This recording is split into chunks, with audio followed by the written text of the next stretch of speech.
5. This meeting will be conducted via remote means in accordance with applicable law. This means that members of the public body, as well as members of the public, may access this meeting via virtual means. Participants may access this meeting through the remote meeting link as posted on the meeting agenda and through the town's online calendar. When required by law or allowed by the chair, persons wishing to provide public comment or otherwise participate in the meeting may do so by raising their hands or otherwise signaling their intents to speak and be recognized by the chair. This meeting will be recorded. Please take care to mute your microphone unless you have been recognized by the chair. We will now confirm attendance of members. Please respond with present if you're on this call. Lucia Lopez. Present. Lise Mielowski. Not yet. Michael King. Present. Parker Hatt. Present. Peter Memo is not here. Amna Dewan. Present. Brian Johnson.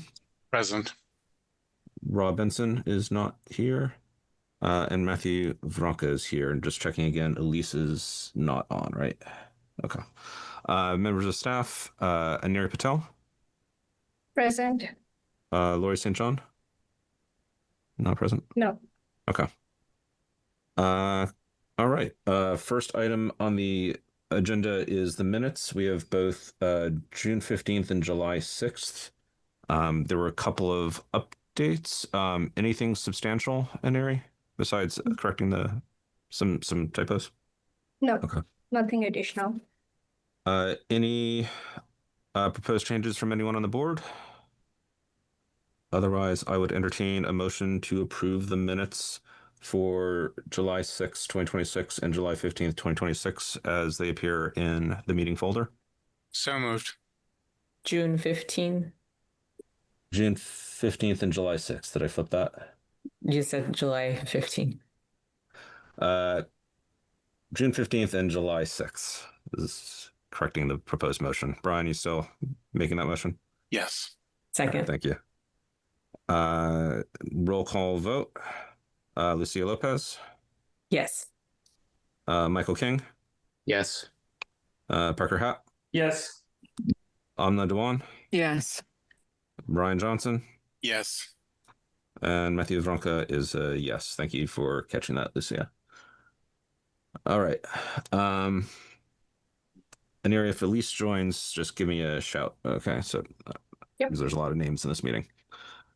All right, moving on to the next administrative item, Morse Lane, Capobianco subdivision discussion. Aneri, do you want to give us a quick update on where we're at? My understanding is we don't have as-built plans, but there's some discussions that abutters would like to present. Through the chair, I'm just gonna quickly update boards and for the record.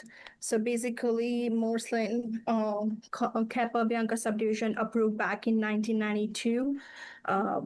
And back in 2022, board amended the decision with one of the condition saying that it requires any updates or alteration needs to go through planning board. And we received a couple of reports from Spring Lane resident and response back from Morse Lane resident. In the last meeting, I think June 15th, board discussed a few comments and requested as-built plan, existing as-built plan from both sides of resident. Unfortunately, none of them provided.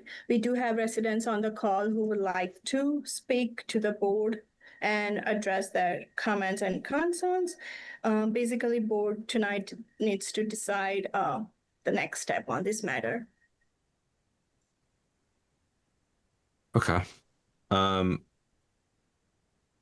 Was there any specific presentations or is just comments from the public that? So I did receive PDFs of photos from Mr. Klom as well as different resident of Spring Lane. I can present both on the screen. That could be helpful. If you want to do Mr. Combs first or Mr. Scanlon's first.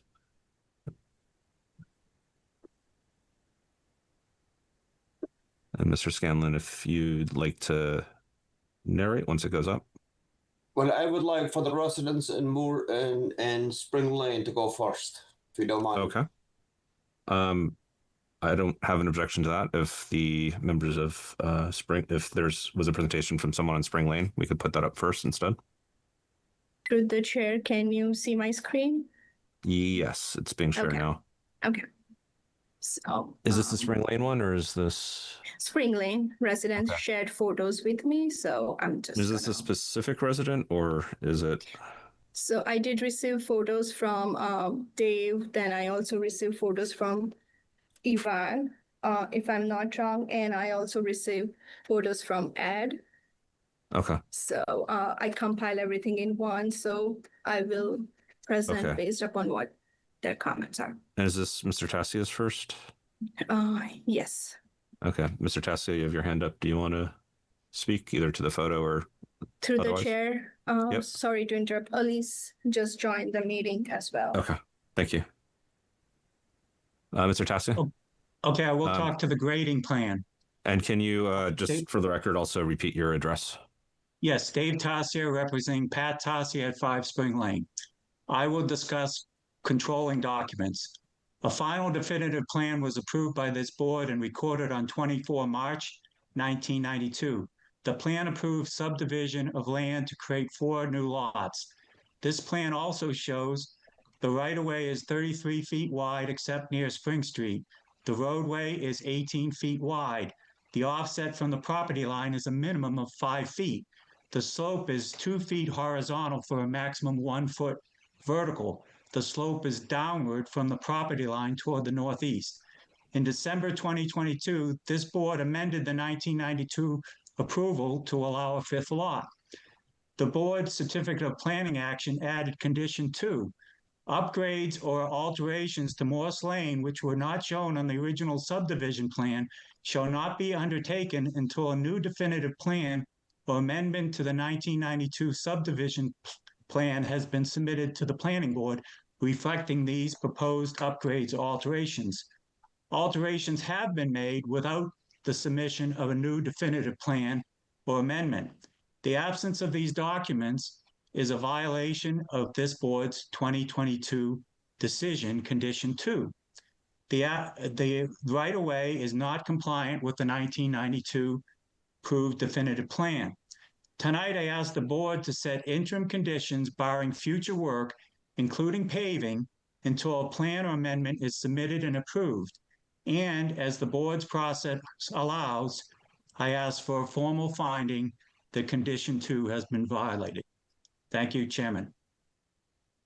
Thank you, Mr. Tassia.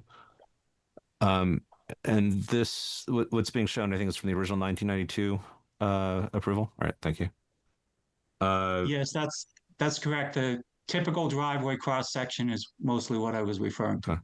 But to be clear, we don't have a more recent surveyor document that has those numbers that you mentioned, right? Through the chair, yes. Sorry, yes, we do, or yes, we don't?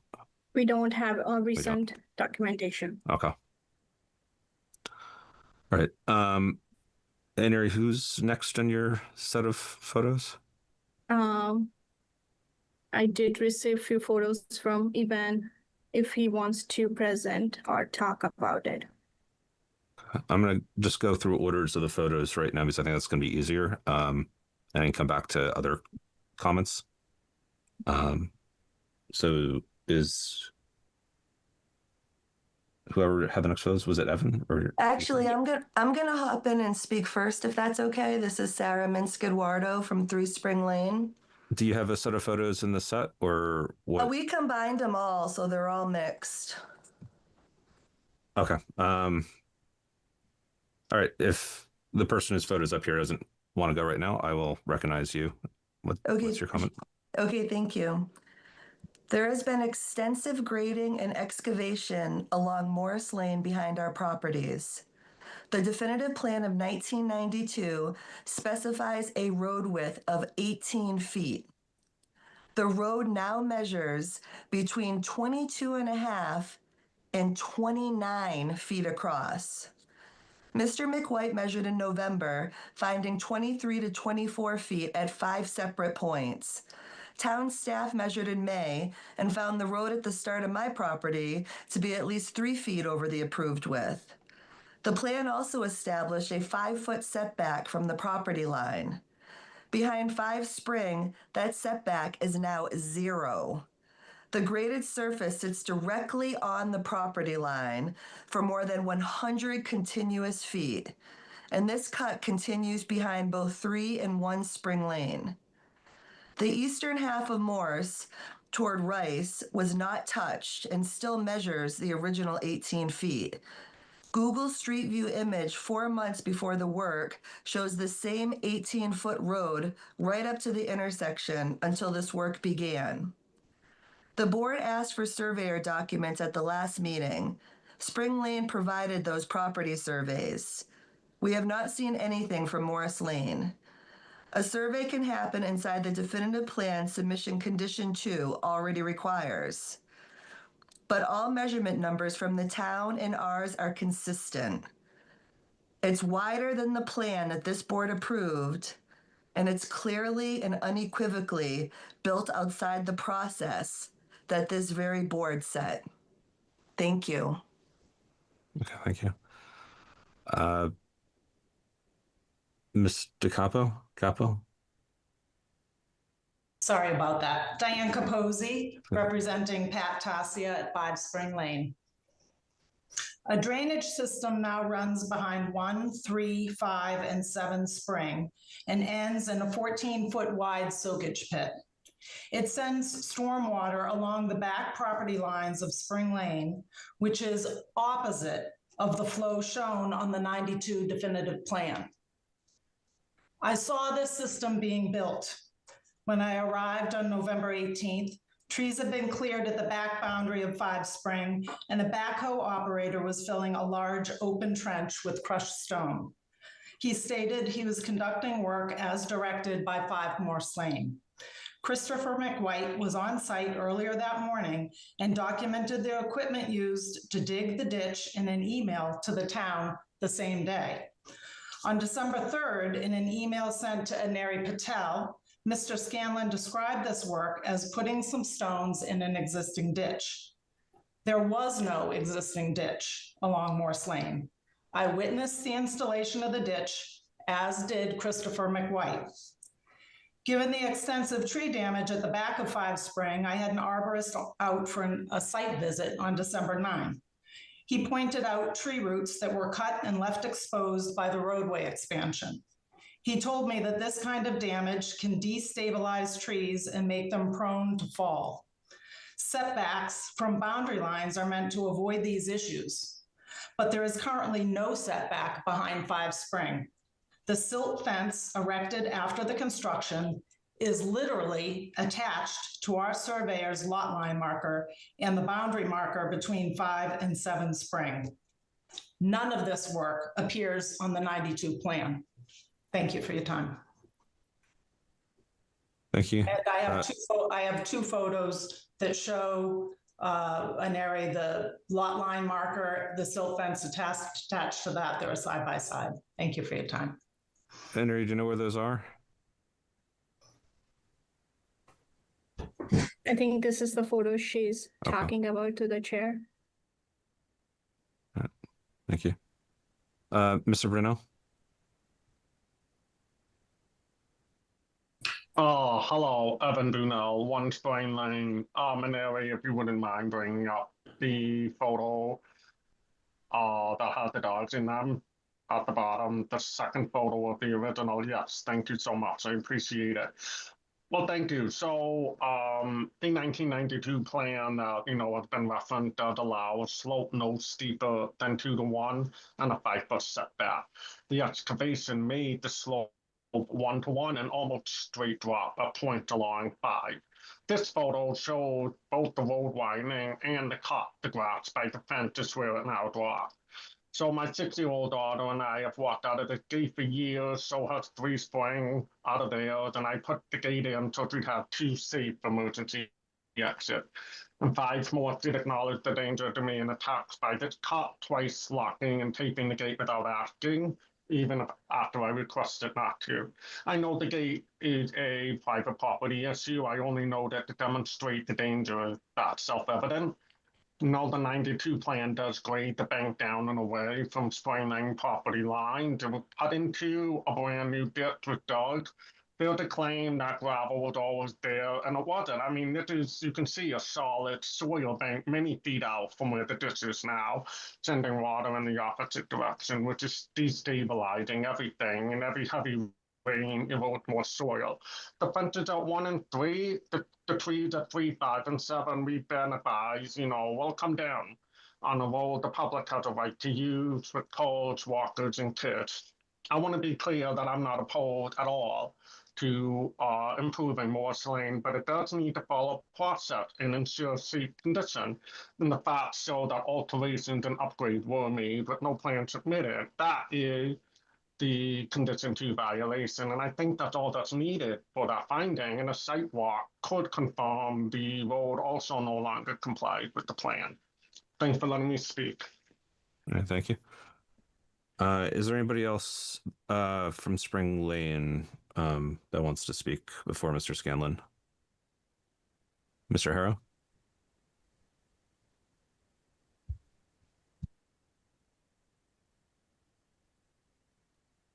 You're still muted if you're...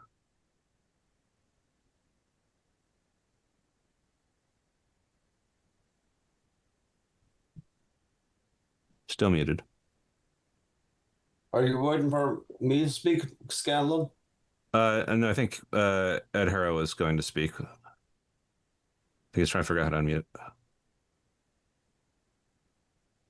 Click on that. Hey, There you go. that worked. Thank you. So I have 4 pictures, of which this is the last one. I'm speaking both. I am a member of, to be clear, a member of the Conservation Commission, and I am the chair of the Open Space Preservation Commission, and I am the Hopkinton Fence Viewer. I just want to make that all very clear. These pictures are 3 pictures that show a turtle who presumably made it to Morse Lane through the fence, but then could not get herself back through the fence and up the embankment. And if the right picture is shown, you can see her crushed shell there in the middle of Morse Lane. She was trapped. You and I we all know that turtles cross streets and bad things happen to them. But if you're stuck and you can't go south and you can't go north and you can't find your way out, and if you got through the quote unquote silt fence, she couldn't have got up the embankment. And we've had cases of young rabbits that got trapped between the embankment and the silt fence. The embankment is not, we've lived here since 1981, and there was no abrupt embankment like that. And then the last picture that's in the group that I sent is a turtle crossing Spring Lane. That is their typical route. That particular turtle crossed Spring Lane and then went across Pat Tassia's property at 5 Spring Lane and then continued to parts unknown. This is an active place where turtles come up out of the lake and go lay their eggs. I have spoken with Emily Petro of DEP asking for her opinion. She has referred me to Melody Cheeseman of Mass Wildlife. I have contacted her, but I have not heard back. The continued existence of these silt fences, I believe, is way inappropriate. I'm not speaking to the other issues. I am not qualified to speak to the other issues.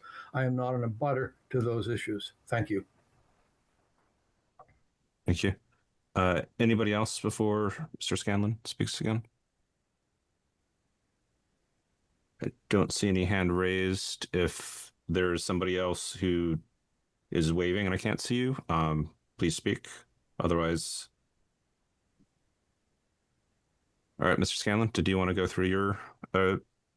Actually, Yes. yeah, I'll let Mr. Scanlon go before I go back to you, Mr. Brennan. Okay. Mr. Scanlon. The first thing is I sent you a photo, a Google photo of the entrance to Moores Lane from Spring Street. Could you pull that up, please? There you are. Beautiful.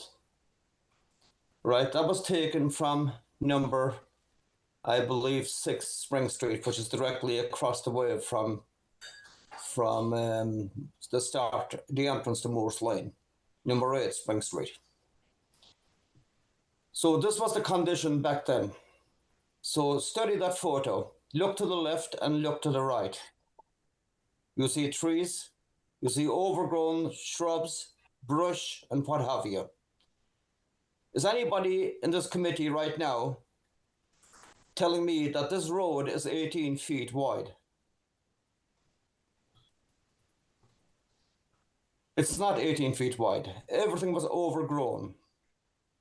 So what we did is we cut down some of the rotted trees that the residents of Moores Lane was tired of every winter time picking up branches, picking up dead trees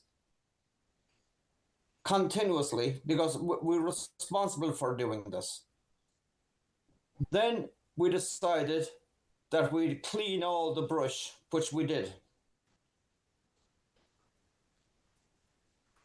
Regarding the widening the road, we did not widen the road. We just cleaned up the brush to make room for 18 feet. But when we remove the brush and everything else, obviously you have to scrape with the backhoe on the underside to remove the brush. There is no other way of doing it. And there was gravel underneath the brush from way back then. So the gravel always existed, because when we removed the brush, the gravel existed underneath the brush. The silt net that I installed was to prevent any deterioration to the existing earth that was left on the bank. And that's what silt net is for, retainage, to retain.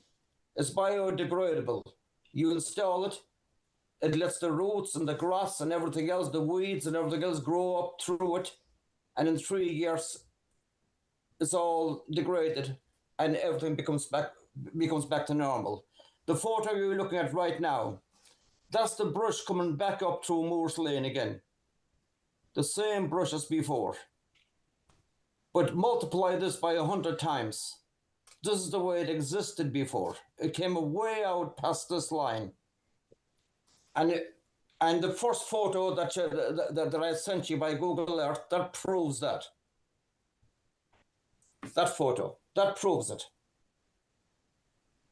Look at that photo carefully. That photo is complete BS, and you're completely lying right now. Excuse me. Can we let Mr. Scanlon finish his presentation? I didn't interrupt you when you were speaking, did I? Mr. Scanlon, can you please address the comments through the board? So we did not widen any inch of Moores Lane. We cleaned up Moores Lane. We cut down the dead trees and the shrubs, not the shrubs, the brush and what have you.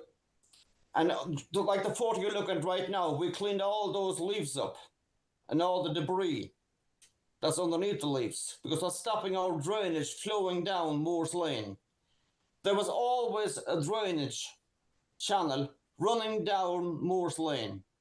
Always and always. I've lived in Moores Lane 12 years, and Joe Capobianco, who was always maintaining Moores Lane, and I've only lived in Moores Lane 12 years. Other residents have lived in Moores Lane a long, long time before me, and there was always 2 drainage pits that existed.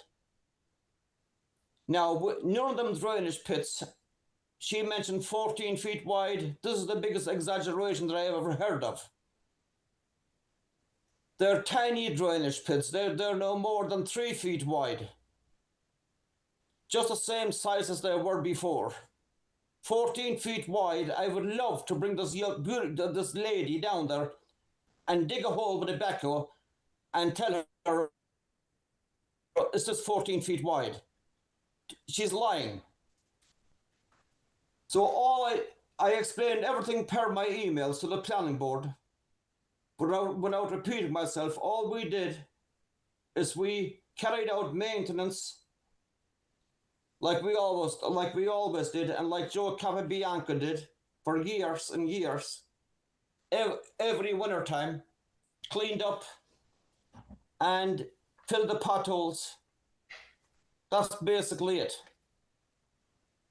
In front of my house, the start of Moore's Lane is 50 feet wide, the very start. Then it narrows down to 18 feet wide. Then between number 3 and number 5, which is my house, is 33 feet wide. Right now, I measured it the other day and it's only 27 feet wide. 27 feet wide. Sorry, excuse me, my mistake. On the drawing, it says 33 feet wide. On the drawing, it says 33 feet wide. And when I measured it, was 27 feet wide. 27 feet wide, yes. From my boundary to their boundary, 27 feet wide. From my boundary to their boundary, 27 feet wide. It's not 33 feet. So the maps are all wrong. Whatever the map says. Right? Because it's only 27 feet wide from the stone wall boundary that you're looking at to the end of my boundary. It's not 33 feet wide. So basically, we didn't widen the road. The same channel that the water was running there, which is only probably less than 18 inches deep, it always existed, is we decided, when we scraped all the leaves and all the dirt off it, we decided that we put fresh stone into the same channel that always existed. Nothing else changed. The grading didn't change, nothing changed. We did the same thing as they were doing for years. Finished. Right, so, Mr. Scanlon, if I could ask, so if you said you've been doing the same thing for the last few years, so I think in November 2022, Mr. Nealon was here for the Capabianco children, or the siblings at that point, and the neighbors were here talking about how they were going to take over doing the grading. Was it Ryan Capabianco? Was potentially leaving. Has this been the process since they stopped doing it? Is that you and the neighbors have been running it for the last 4 years? Mr. Capabianco, Joe, he sold his property. Another developer bought his property. He's building 2 lots there. And I haven't met Joe since. Okay, so before this, Joe always used to come in the wintertime, after the wintertime, and he used to clean up and fill the potholes and grade, apply new gravel on the road and clean it up. But then when Joe left, was left like this for probably 3 years without no maintenance. So then last year we decided that we'd start maintaining it. Okay, so 2025 was the first year that the current owners have maintained it. Before that, it was always Joe Capabianco that had been doing it. Yes. Joe Capabianco was doing it, and we did the same thing as Joe Capabianco was doing all them years. Oh no my different. God. No different. All right. Thank you. Mr. Brunel, did you have another comment? Yes, thank you. Just 3 very quick comments. Thank you so much. This photo that's up right now, I'd just like to point out that the grass that we all see here is exactly where the soil bank came all the way out to, that I showed in progress of the road widening. How can there be gravel when there was a soil bank there? That's point number 1. Point number 2, I think the board will probably appreciate a a better photo than what Mr. Scanlon shared from Google Street View. And they actually had it, and I don't know if you have it up available to share, but since Mr. Scanlon would like the board to see it, there is a wider shot from Google Street View that was provided. Do you have the ability to? That's not it, but it's very similar. But could you go to the Google Street View from July 2025, please?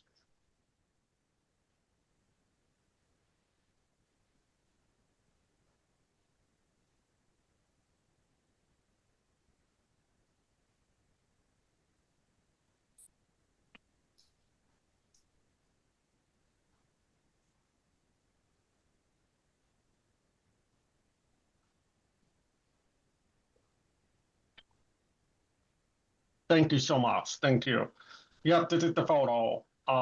So you can see the fence on the right. You can see the soil embankment all the way down. You can see the brush that Mr. Scanlon is referring. That is the property of Morse Lane. To upkeep, you can also see the road. And if you look at the clock, you can see the road is there about 18 feet. Which brings me to my last point, thank you. Let's clarify the distinction of the plan that calls for 33-foot right of way, which also includes an 18-foot road. As Mr. Scanlon pointed out, the road now measures 27 feet. Therefore, the road has been widened. Thank you. Okay, keep that photo up, please. Mr. Scanlon. On the left side where the truck is parked, you can't see it right now. There was a sign there, slow down. It still exists. The same identical sign still exists. I believe it said, slow down, children at play or something. It still existed and it was nailed down to that utility pole. The utility pole that you're looking at right now. The sign is still there. Now, we cut down on the left side of that pole, the shrubbery,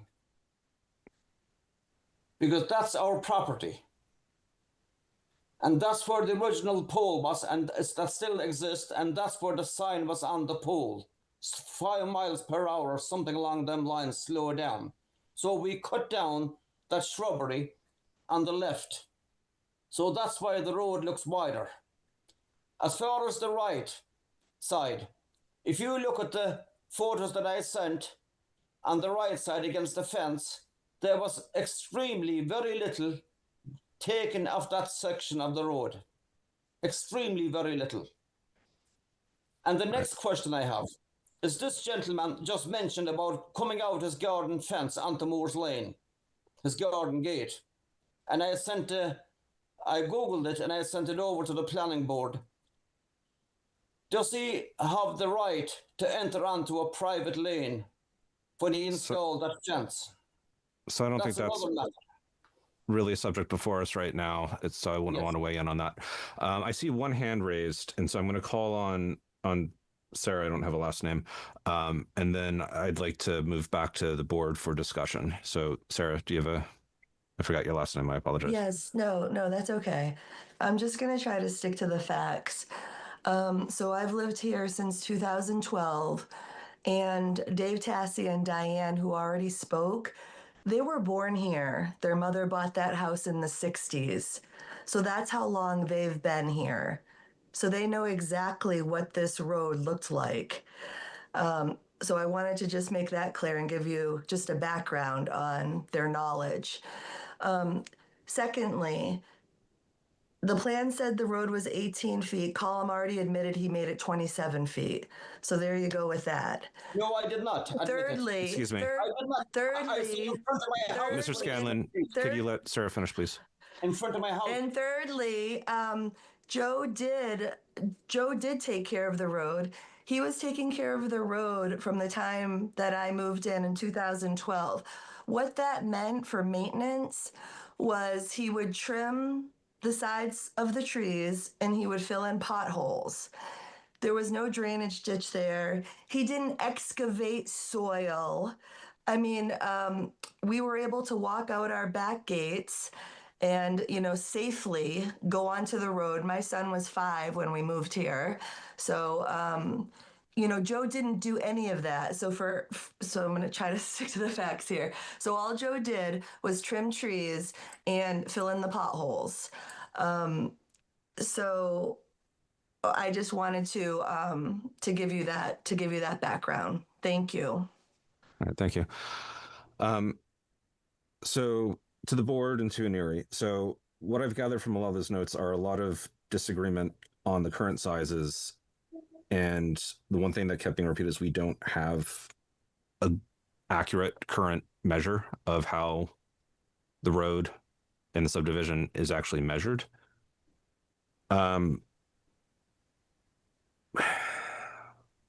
So I don't think we can say definitively exactly, one, has the recent work changed anything, or two, is it even in compliance with the subdivision regardless of the recent work? Aneri, I know I keep asking, but practically speaking, as the board, what is our option here? We can ask the owners of the road, basically the subdivision, to provide us basically a current as-built. Is all right.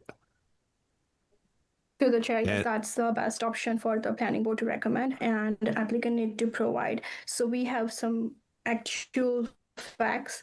We all measured, we saw the pictures, both parties presented their points. Somebody claimed that there are more than 2 drainage, but since 1992 approved plans, we don't know what is the actual condition. That's going to be only determined based on the as-built plan, existing as-built plan. So Morse Lane resident needs to provide as-built that I can recommend to the planning board, and then planning board need to determine based on that as planned. We heard both the parties, but board cannot just decide without looking at actual drawings and the actual measurements. And I think as I mentioned earlier as well, that when we did inspection, we measured from the beginning of the Morse Lane. I think that was the first house, 3's Morse Lane, if I'm not wrong. We did measure during that time. So I'm talking about the driveway. I'm not talking about the road of width. It looked 3 feet wider than 18 feet. But again, if we considering tree removal and bushes removal, maybe it's because of that. We don't know. That's why having as-built plan is important to determine that if they violate the 2022 subdivision condition, if they did, then board needs to act accordingly. And would that, if we were to request an as-built plan, that would be basically of the residents of the subdivision, is how we would frame that, or how would we target that? Since to the chair, since this is the private lane, town do not have authority to go there and do the survey. It's totally on Morse Lane resident to provide that. They can hire a surveyor. They can provide some kind of proof of saying that whatever the work they did, it's a part of maintenance. It did not trigger the 2022 condition. So, and once we have the proof, board can review that and make a call. For clarity, though, even without the condition in the 2022 amendment, if they're making significant additions to the subdivision, such as the way or the drainage that was approved, that would still require updates, would it not? Since I don't think so, there is any condition in 1992 decision. I can double check, but if we have that condition, then yeah, sure. But I don't think there is any condition on Okay, so it'd only 1992, be but we do with the have amendment. on, if there is any condition that's saying that they cannot do, because I think there's a condition of maintaining the Morse Lane as it's a private lane, so. Okay. All right, so do we need a motion and a vote from the board to request that? Through the chair. Parker? I have a couple questions. I'm just not a little clear here. Yeah, please. So the Colm, or who's the applicant in this situation? There isn't an applicant. So there's an issue that was potentially raised that the subdivision is out of compliance with the approved subdivision. That there are parts of the subdivision approval that are not in compliance. I'm sorry, say the last. So the subdivision was approved with with specifications that the road and the drainage met specific requirements, and that they stay within those requirements. And abutters have pointed out that they feel that it's no longer in compliance with the approved subdivision. Does the approved subdivision, do those conditions apply to the original applicant? It applies to the land. It applies to the land. We know that for a fact. Aneri?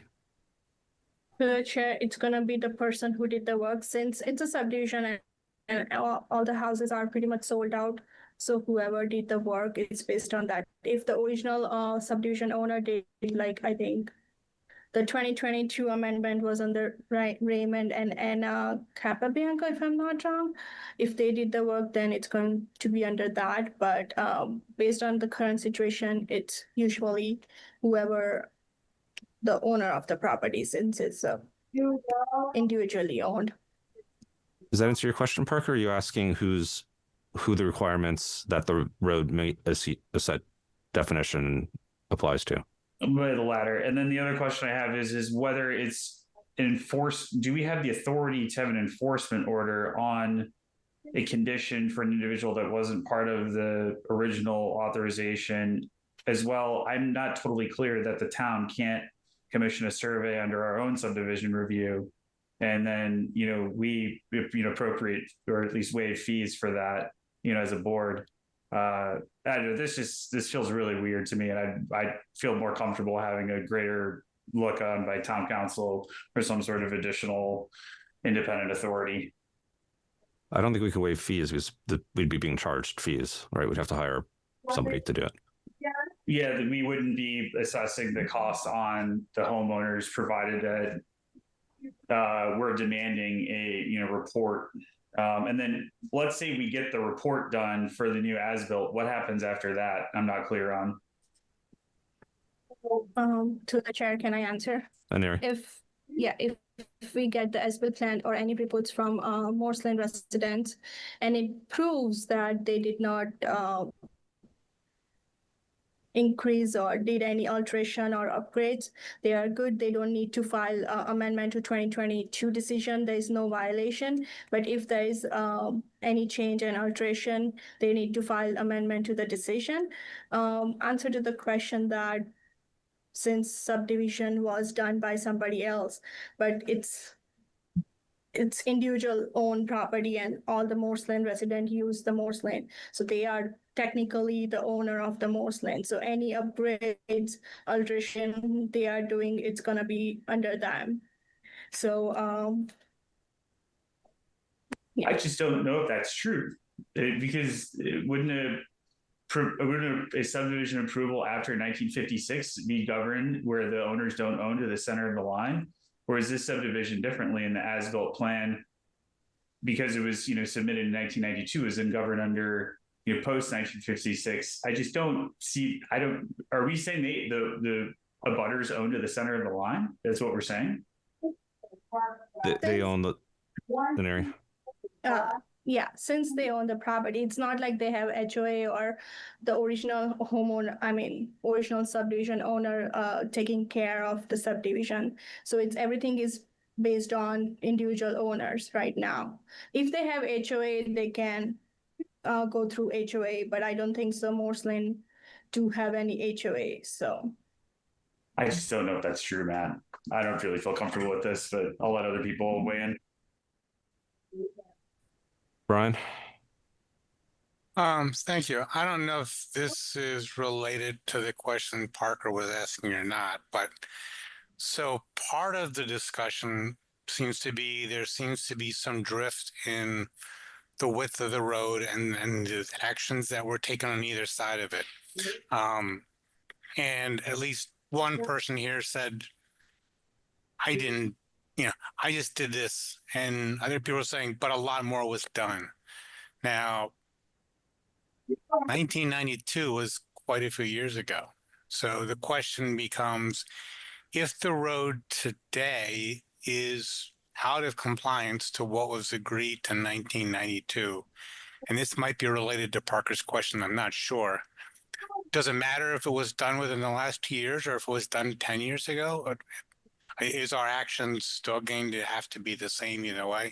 And I don't know the answer. I'm just raising the question as someone who's trying to understand, if we find that this road is wider than it's supposed to be, or that the embankments up to the abutting properties are steeper than they're supposed to be, does it matter when it happened, if it happened within the last year, the last 2 years, or if it happened 10 years ago? I don't know the answer. I'm just, given that how this came to us and what I've heard tonight about they did this, no, I didn't do that, I only did clearing of trees or whatever. It's part of what are we being asked to find, right? So it may have some relationship to Parker's question. I'm not sure. And Neri, from our point of view, what we're focused on is the subdivision meeting the subdivision definition, right? The requirements of the subdivision, and that's it, regardless of when or why it went out of compliance. That is correct. Does that answer your question, Brian? Yeah, it does. So, I mean, it could have happened 15, 16 years ago and is only discovered now, and it still would be an issue that we would find. Is that what you're saying? Yes. Okay, thank you. Any other comments, questions from the board?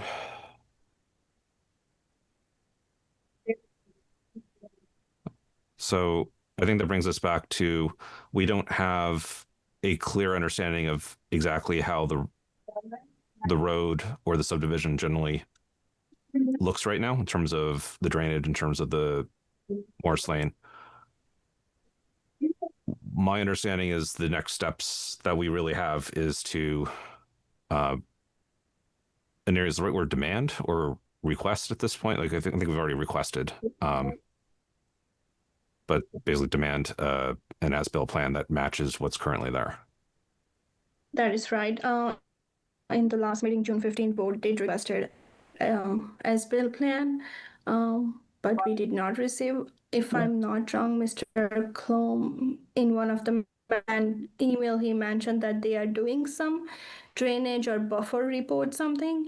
If they can provide us based on that, if we can find, then they don't need as-built. But I cannot answer without looking at any reports or the stuff. Mr. Scanlon? You're still muted. Mr. Scanlon, you're still muted.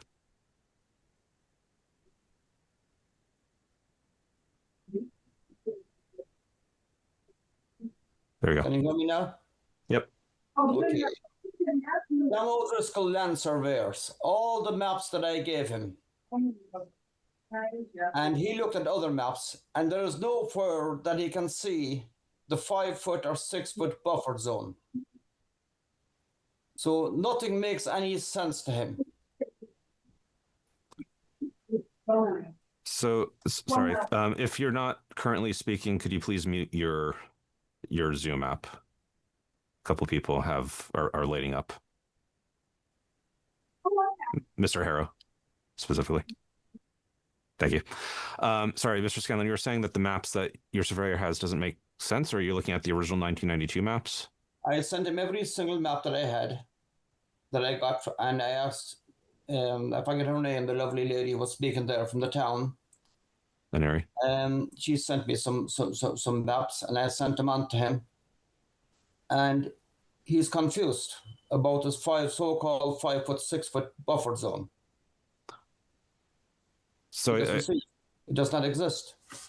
I think that's part of the issue, is that the original approved plans don't match what exists on Earth right now, and that's why we're asking for a map, a survey plot that matches how it was actually built.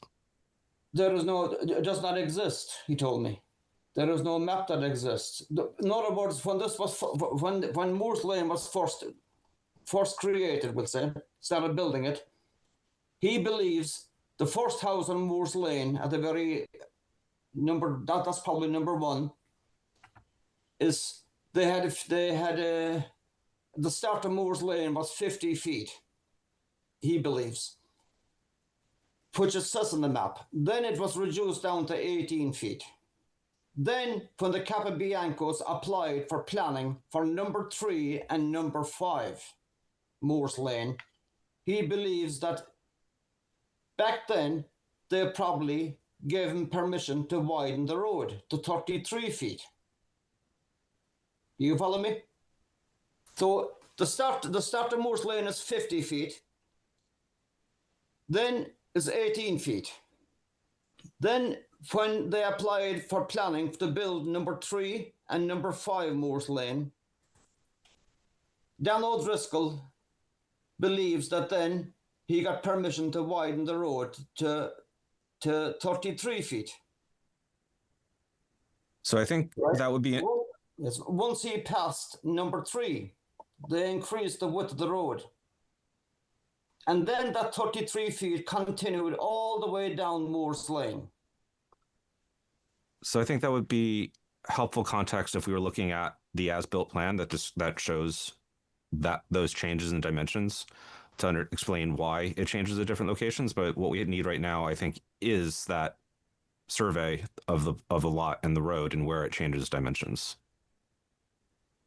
The existing survey of the lots.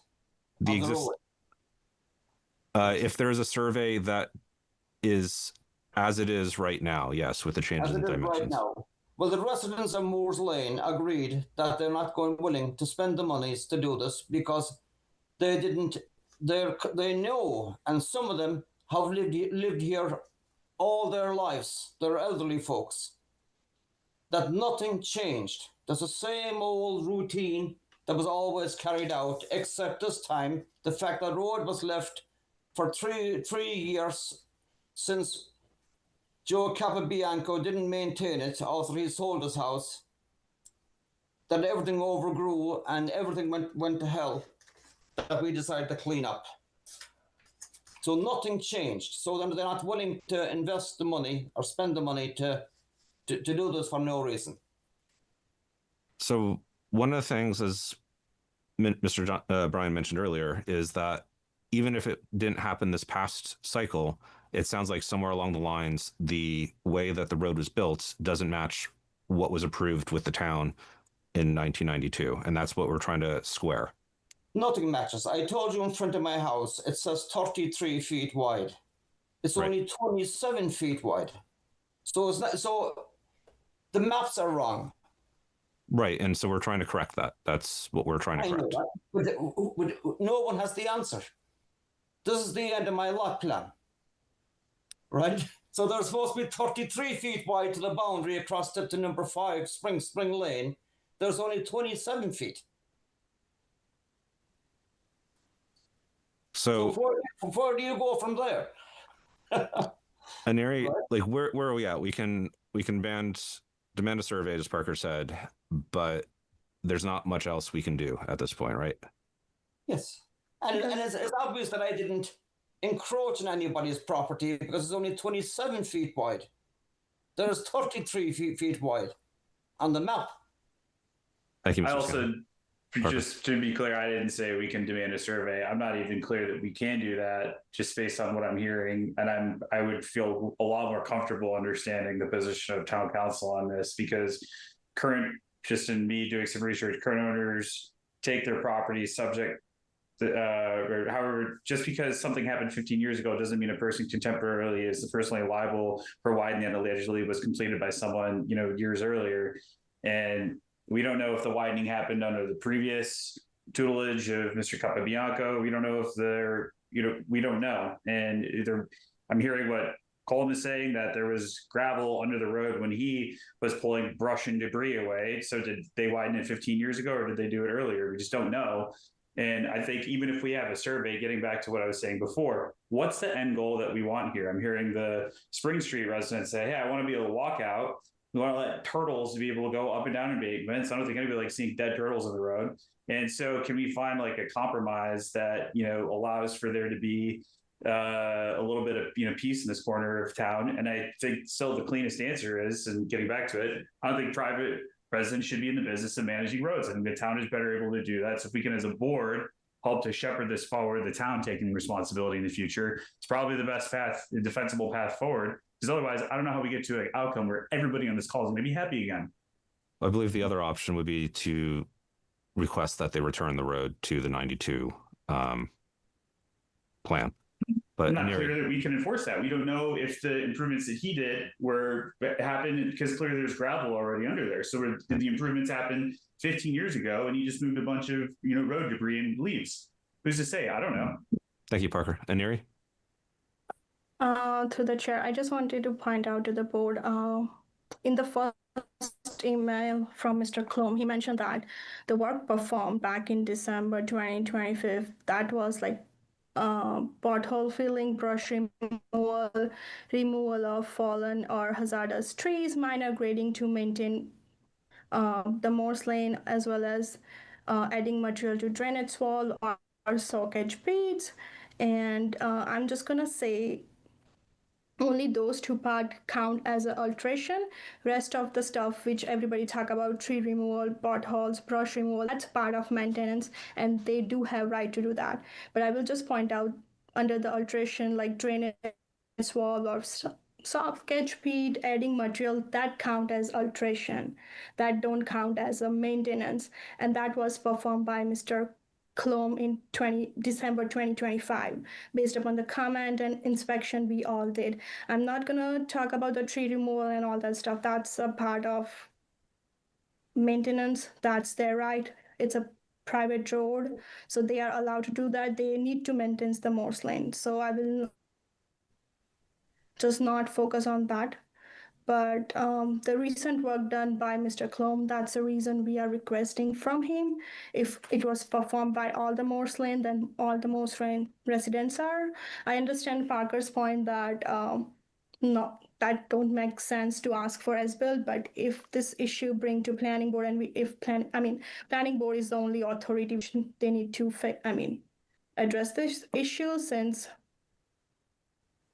the 2022 condition include that any alteration or alteration or what was the word? Improvements. On Morse lane needs to come back to, improvements needs to come back to planning board. That's why the planning board is responsible party. Again, as I said, like we cannot enforce, but we are the only one who can ask for some kind of reference, some kind of existing reports as built that helps board to understand. There are chances that it's done over the period, but again, we don't know. Town don't have any records. So any other feedback from the or suggestions from the board? Sorry, I can tell if Aneri was still talking. It sounded like she was breaking up. Okay. I have a question. I believe that's Elise, but I can't see. It's me. Yep. Sorry, my camera is not working. If it comes to the point where we can't find plans and we can't come to an agreement, could we then create a new condition, like with this board, saying like the road is this, and these are our new set of conditions, and we would like it to just stay like this going forward?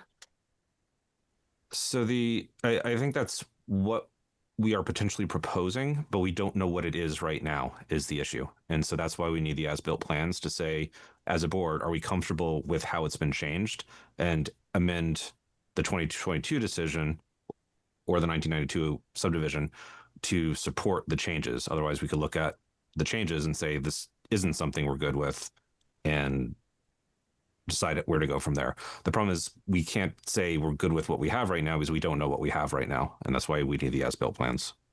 No, I get that. But also, as someone who is not like I haven't lived my whole life in this kind of environment, I know from just maintaining my own yard that like every winter with snow and with just the weather, there's a lot of erosion, and some of my pathways in my own yard, like the gravel spreads and the ground changes. So if we could maybe set some more like definite boundaries, instead of just saying where the gravel is, because I feel like that's a very vague boundary line, especially when we're defining a driveway or a road.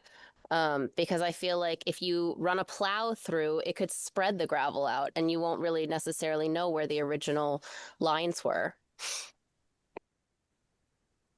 It's very possible that things have slowly changed over the years. That's true. And that's one of the reasons why we're trying to get a current plan of what this looks like. Sorry, Elise, do you have anything else? No, sorry, that's it. All right. Any other comments from the board's thoughts of how we should proceed? Well, the other comment, Matt, is so let's say they submit and I think the Spring Street residents should be fully made aware of this as well. Let's say a new as-built plan is done. The applicant, now presumably a representative of Morse, can ask that the existing conditions on the survey as shown in the present roadway be approved and amended. So now the road's going to be stuck, where it is as constructed. So I think like folks that don't like the way it is right now, possibly we'd be in a better position to find a way to compromise among ourselves, and not, do that, because there could be a risk that the road as it is then gets accepted. And I just put in a massive fence in my front yard, and I saw that beautiful white fence that was put. The embankment itself, I don't know, erosion over time that could, risk that fence. So I think there needs to be some, planfulness here relative to what the implications of demanding an as-built for the Spring Street folks, could be. Just want to throw that out there too.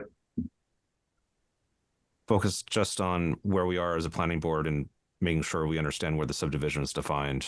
I understand your comment, Parker, but focusing from our point of view and what's before us, how do we think we should handle the fact that it seems that there's a potential that the subdivision's not matching what was approved? I think we should Michael? find a path forward to where the private residents get out of the business of road maintenance, Matt. That's what I think we should. That's the most defensible path forward. Separate topic, though. Michael? I fundamentally disagree. It look like you're about to go off mute. I don't know if you had something, Michael. Oh, yeah. No, I was just going to say, how do we determine who pays for the survey? I guess, everything that I read about it says that the aggrieved party is usually responsible for bringing it forward to be adjudicated. But it sounds like there was a thought amongst people on the board that the Morse folks should be paying for it. Aneri? Through the chair, that's my understanding, based upon all the document presented tonight and the work performed.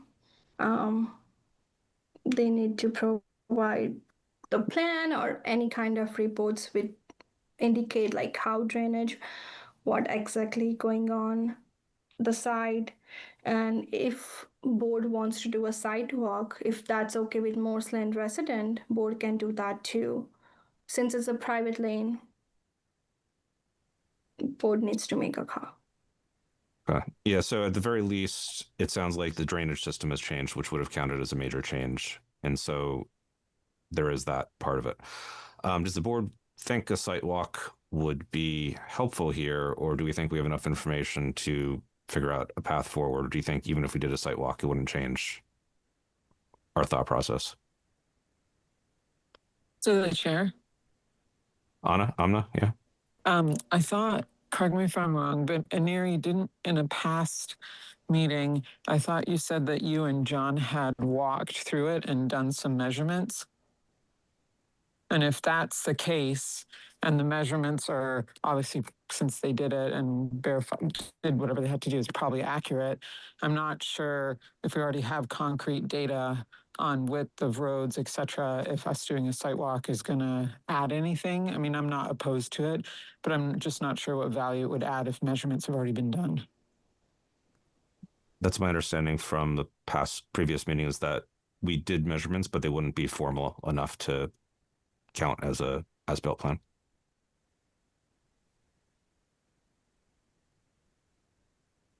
other comments from the board? I hear some people questioning whether we should take action this meeting. The other option is to, as a board, to make a formal demand of the residents of Morse Lane and Mr. Scanlon to provide the as-built plan. Should we just go around the board and ask and do a straw poll of how people feel we should go? I think I'll go that route. Parker, what do you think? What outcome are we trying to achieve? Like, that's my question. Are we trying to restore it to the original 92 conditions? Are we trying to find a path forward that's defensible for where the existing embankment that maybe they do need, drainage on the side of the road, maybe they don't? Do we need to find a way that has a path for turtles? Like, I don't really understand the outcome we're trying to achieve right now. And if I sound frustrated by that, it's because I don't believe that private citizens should be in the business of public road maintenance. I think we should have DPW overseeing stuff like this. That's my opinion. Brian, do you have thoughts? So if the challenge before us is to determine if the last agreement, I'm just going to say it without saying what that is, has been violated, I think we need some kind of definitive measurement as to whether or not it has. Right? Oh. Whatever that turns out to be. If a site visit can provide that, fine. If we need an as-built plan, then we need an as-built plan. Now, it's an interesting question. If we're going to go with the as-built plan, is do the people of, essentially, there's an accusation, there's essentially an accuser and a defendant in this case, right? So, does the responsibility to provide the plan lie with the accuser or the defendant? And that's, if you think of it that way, isn't it up to the accuser to prove their point? That's kind of how I interpreted it too. Michael? Yeah. I mean, until we have the as-built plan, I don't think we could make a call one way or another, right? We could go out there and look around. We could bring tape measurers, but we need, someone who's trained on this to kind of definitively tell us where we're at. So, my other thing was, who pays for it, right? Because everything I read said the aggrieved party usually pays, but yeah, and that's the only part I was thinking of, right? Really is, you could ask anybody anything to force them to pay for things, and I would think that it's the people bringing the charges that would be responsible for paying something like this. And it did say that there's mechanisms for recouping the cost too, if they're out of compliance. I mean, I'm not going to speak any more on that, but that's essentially what it said. So. Yeah, that might be a better question for town council as far as recouping the costs if they're out of compliance. But I would think that it would be those who are bringing the charges that would need to pay for it. It's just my first guess. I'm agreeing with Michael on that one. Lucia, any thoughts? I agree with other board members who've said without as-built plans, there's not much that we can do at this point. I do think that this is something for the board to consider in the future, because if we had as-built plans from 2022, then we'd be having a very different conversation right now. Yeah. Elise, do you have any other comments? Do you have thoughts on what the next step should be for the board? I also think that we should have the as-built plans. I think it's hard to make decisions without having that background. I also kind of reiterate what everyone else has said, where I'm not really sure who would be responsible at that point for paying for it. I would really like to confer with town council on that, but I would like to see the plans too before we make like a definite decision. Before I ask Amna, I think she's the only person that I haven't asked on this. Aneri, do we feel like we need to ask council on this, or do we have a clear procedural process? We do have a process, but if board feels comfortable asking town council and then make a call, I can reach out to town council and see their opinion on this. But yeah. Okay. Does that change anybody's thoughts that's spoken so far, Lucia or Elise? I think particular Michael. Amna, do you have any other thoughts? No, I agree with everything everyone said, and I like the idea of seeing what town council has to say too. I think it's good. Okay. So board can correct me if I'm wrong, but it sounds like we all want as-built plans, but we would like town council to clarify what our ability is to demand this right now, or how we will go about getting that. Is that summarize, I think, what the majority of the members here said? Yeah, or I think what parties we're asking to pay for it. Okay. Yeah, I mean, Harry, I was just gonna say, I feel like we can't adjudicate it with what we have right now. So, okay. And Harry, is that clear what we need to before we come back to this? Okay. Yep. All right. Thank you everybody for joining for talking about the topic, presenting your the photos and your point of view. It sounds like this will probably come back as another administrative item once we have clarity from town council. Mr. Scanlon, do you have one last comment? You're muted still. Still muted.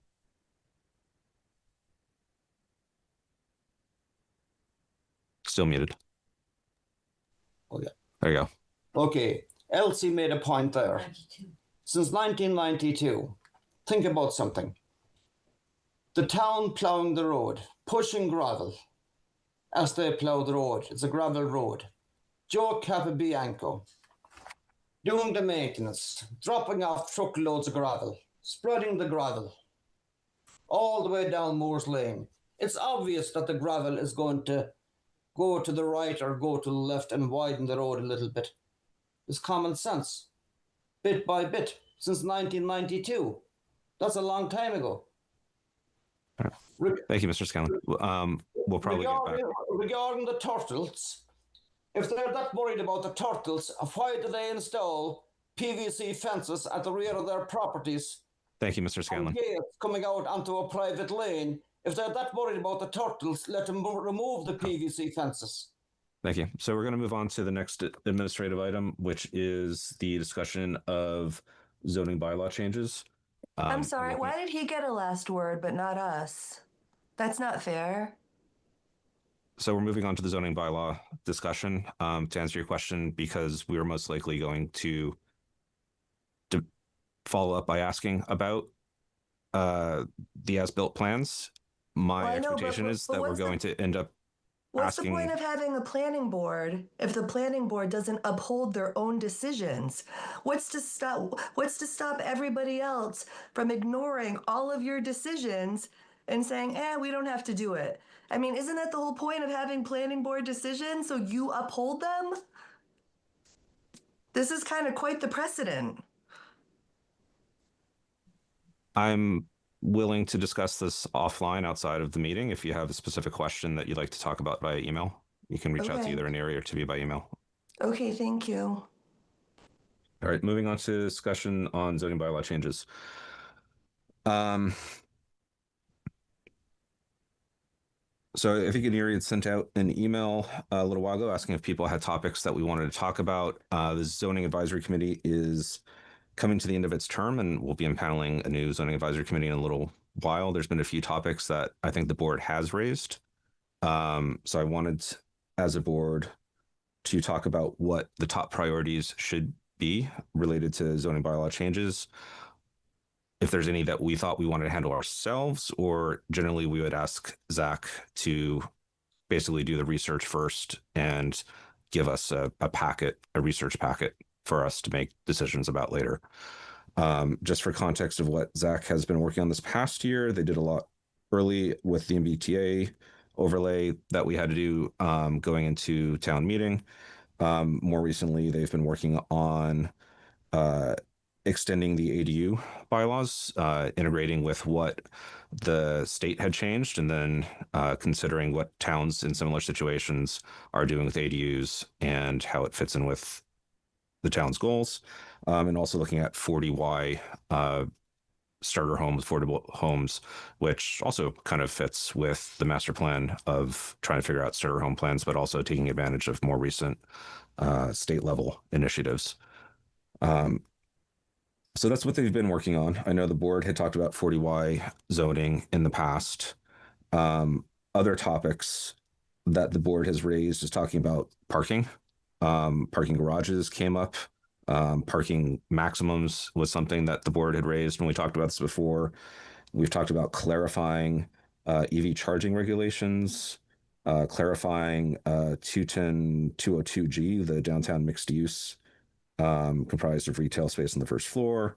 We've talked about building heights. I think Parker, the Economic Development Advisory Board, raised that one. Lots with historic structures was something that caved up actually in 2019. It was suggested that Zach take a look at whether frontage should be included, and that's never actually made it to Zach as far as I can tell. And it seems like a lot of those applications also include a frontage aspect, so if we want them to consider that. Also, if there's areas where we want to think about reducing friction, for example, should we have Zach look at scenic bylaws for if somebody just wants to repair a damaged stone wall in a scenic road? Like, should we make that easier? Are there other things like that where we generally would approve with a set of conditions and we want to make that smoother than requiring a whole hearing? And then there's sometimes a disconnect between special permit granting authorities. What goes to ZBA? What goes to planning board? Do we want to take a look at that? Other towns do things very differently, where I think Halston, the planning board does pretty much all the special permits, and Southborough is the opposite, where ZBA does almost everything. We're kind of this weird mix, and whether there's something we could do for consistency there. Those, I think, are some of the things that have come up in the last year. Are there other things that people think we should look at? And if not, what do we think the top priorities should be? I'll open up to anyone on the board to raise a hand. Or Parker.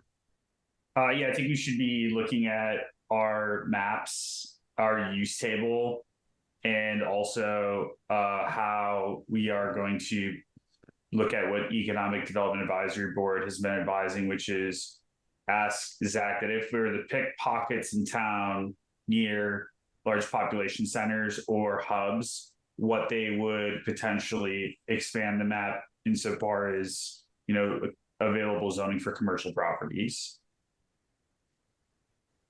So finding pockets of commercial zoning. Yeah, that's in line with, like, we're not going to grow up to be like Westboro, but, you know, why can't we near Weston Nurseries? Why can't we used to have an ice cream shop down in Maspinock area. You know, what about a bohemian style grocery store that folks can get off the train and walk up and have a picnic at Hopkinton State Park? Like, really, like, kind of planful stuff like that. And then I don't know if this is like a Zach thing, but sidewalks. We have this beautiful new school that's going in that you think of that as a bullseye to connect outwards. I've talked to Carrie about this in the past. I think it makes a lot of sense for us to really take a serious look at that. But again, I don't know if that's a Zach thing. So that's probably not Zach, but I do recommend, as an aside, that's out of the scope of this article, taking a look at the sections of the 2017 master plan and figuring out if there are specific sections that people are really interested or adamant about. Because some of those things will probably go into the circulation and the transportation section, and we'll need to figure out what our plan is going to be there. But for zoning, other topics that people feel adamant about or things that we think we should prioritize from that set? To the chair. Michael? Oh. Sorry, Amna, you said something first. I saw Michael go off. It doesn't. Oh, there was a recent planning board meeting where we had multiple talks about a property being built around a historic property, and we talked about all the zoning bylaws around that. And Lucy had brought up a good point where, you know, people can build houses behind houses behind houses, and we all thought that, or I think a few people thought it'd be a good idea to bring up that bylaw for review. I think that would be important. Okay, so historic structures more generally, just, is it working the way we think it's working, as well as does it have the right set of elements within it? Just generally ask Zach to look at it. Yeah. Okay. Does the board have any specific aspects of that we would want them to focus on, or just generally like an overview of historic structures? Okay. Lucy? I think one question that I had with the one we saw most recently was the amount of alteration to the preserved historic structure. I guess I understand that improvements are made, but if the purpose is to preserve it, then in my mind, there shouldn't be a tremendous amount of work being done to the historic structure if you're then also adding on another lot with another structure. But that's just my opinion. Okay. I was just gonna, Matthew, put my voice behind the examination of the 40Y district. I don't know that there will be an appetite for it in this town. But yeah, I think maybe having somebody look at it almost as like an academic exercise might be, worth it, just to see if there's any, financial risk or value to the town. Yeah. The master plan has had elements of finding starter homes in town for the last while, without a lot of success with us doing that. So this is one of the things that we need to think about, I think, when we think about, and we solicit information from the town, is how do we want to address both affordability versus stock of housing? So it'll be an interesting question. Michael, do you have anything else, or the 40Y was what you were going to raise? The 40Y, I mean, it's something that I think about a lot, just affordability. I think it's a societal problem. But, we have to balance that versus having higher density housing that could, put pressure on the schools. So, yeah. So I hear a vote for historic structures, talking about how do we get commercials slipped in. Are there other things that the board has as a priority?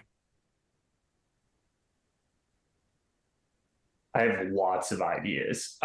So weird with like non-conforming lots. And again, I don't know if this is a Zach thing or if this is a ZBA thing, but we had this situation where there was a tragedy on Hayward and a couple lost their life, and the children took about 2 years to put together the plan, and it just created a nightmare of paperwork for folks to. So I'm wondering too, I know we have to modernize frontage and lot shape rules, but as part of that, encourage for there to be relief for, whether it's like advancing preservation for historic, or potentially even having more,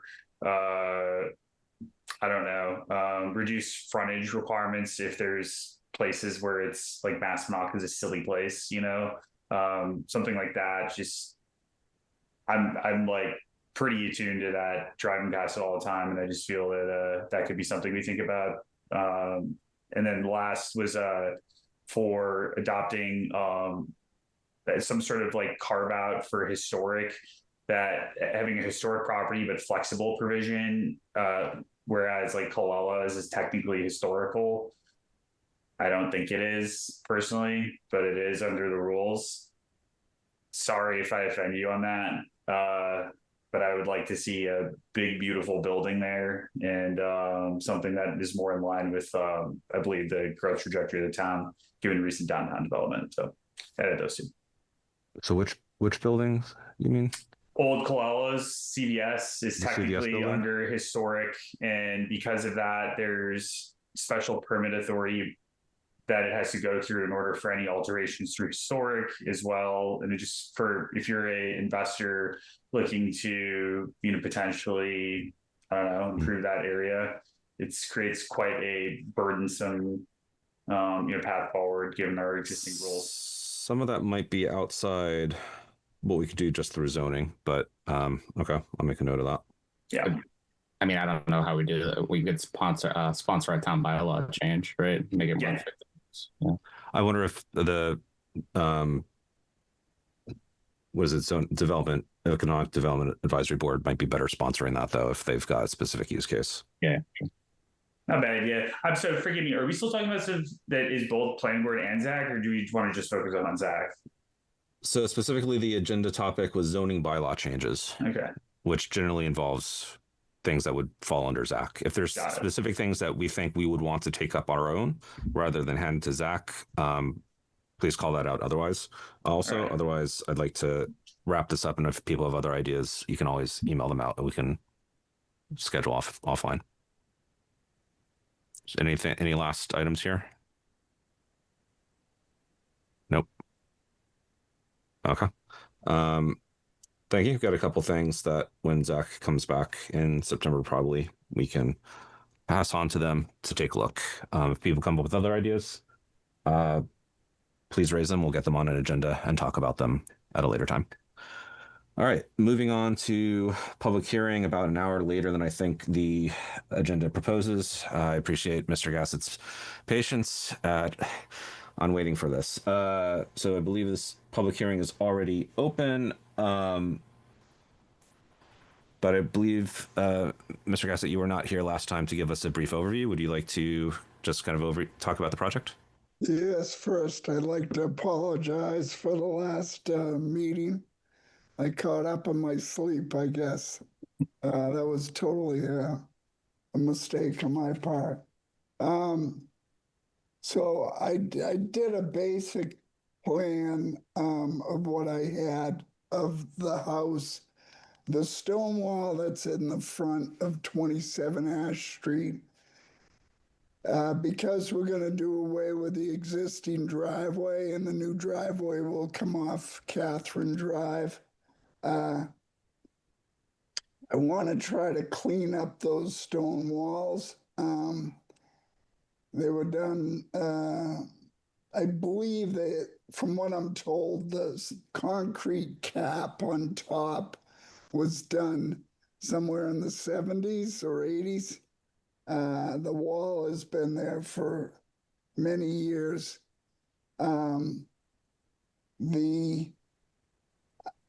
The way the wall is, I like doing things right. So if you sight right there, if you stop there where that entrance is,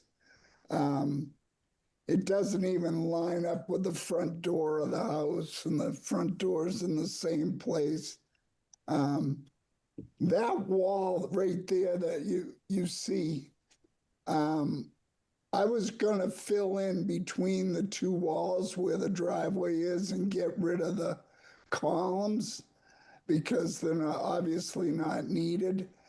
But when I pull the string line out, nothing really lines up. Everything, when they did that, I think they just paste things off. And I'm not sure how good it'll look if I just connect the dots between what's existing.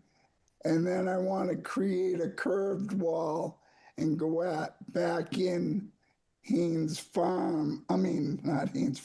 Catherine Drive, about 20 or 30 feet, and hold back the soil on that upper grade so that doesn't wash out down into Catherine Drive. So my thought is, and I won't know this until I remove that I need to remove these two walls you're looking at right there and rebuild them. I can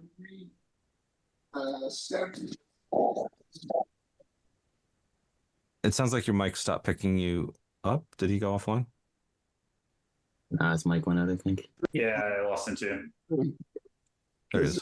If you ever got in line with it, none of them even the walls on either side of the stairs are offset, you know. I want that same look. I'm not in love with the concrete cap, but I'm not sure if I can remove all that without losing the integrity and having to replace the whole wall all the way down. I don't want to do that.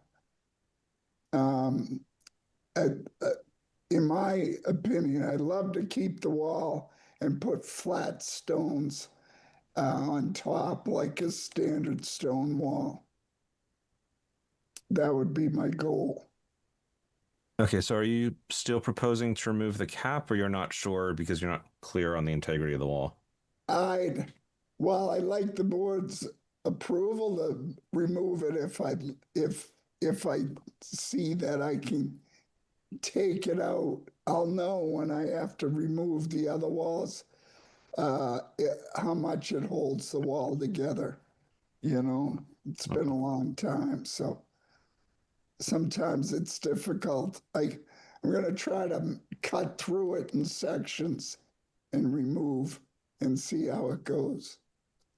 I also plan on redoing the stairs that run up toward the house from the street and put new treads down there. Clean up the stairs heading to the house. Okay. I've since put in new front stairs. Those are all done. I just want to match all that out to the street. Okay. I think one of the questions we had last week or last time we met on this was if there were any diagrams or mock-ups of what you're envisioning the wall looking once you remove the cap. I don't know if you've got anything like that or a similar wall. I do not. It's just probably a standard wall. The walls I did across the street when I got approval for that at 28 Ash, those were all more of a fieldstone wall with fieldstone top. It just looks more natural to me than the concrete. So is that what you're going for here, or is it going to be different? I would not do fieldstone. It's flat rock. It's already there. Okay. And I'm just going to blend in with what's there and make it. I want to leave all that look. I like the look. I'm just not enthralled with the cap. Okay. The way it was done, because if I have to do the cap when I'm going to have to custom make concrete caps that'll curve in to Catherine Drive, which I can do. I'm not sure you're going to have new to hold. It'd be apples and oranges. But if I could put flat rocks all on the top, everything's going to blend and look more natural. Okay. Lucia, do you have a comment, question? I have a question, and this might be for Aneri. I don't see the stairs included as part of this. Would the proposed work that includes changing the stairs need to be included? I might not have written that in. Yeah, it was not mentioned on the application, so that's why it's not mentioned on the map. Well, I thought they were out of the right of way, but I'm looking at the picture. It's the first step might be. The rest is on my right. So I was just they're really not safe. So it's a safety thing. I'd like to change them over to match the front entrance that we just did. And they're at different heights. If you look at them, they're not really. So I'd prefer to make them all the same height. And Yuri, what's involved in including the stairs? Can this be amended to include that, or would that need some other change? No, we can include that in the findings. Okay. Just trying to make it all cleaner so it blends better than rather than see proposed project involve removal of 2 caps, section of one, and get there. Okay. All right. I think I got most of what Aneri said. Seemed to break up slightly. Other questions from the board or any comments? I've seen what you're doing. I'm excited for it. Keep it going. Thank you. Anything else? Okay. Any concerns by anybody on the board from what has been said or what's in the packet? Okay. So I think we need Neri back because she was proposing where to put this in the findings and conditions. To the chair, sorry. Yep. So I don't know why my internet is not working properly, but we can add in the findings. Condition looks good. We can just add on the first finding, but it says to section of an existing stone wall along the 27 Ash Street, removal to the concrete cap wall along the wall, and we can add there. So we put and modification of the stairs. What was the and modification of the stairs? Yeah. Because we just need to, I think only one stair is gonna be on the scenic road, rest gonna be on private, so we can just say modification to the stair. There's a condition about alignment and appearance, but we're explicitly saying there's a finding to remove the concrete cap. Is there any conflict with that, or we're good with that? Because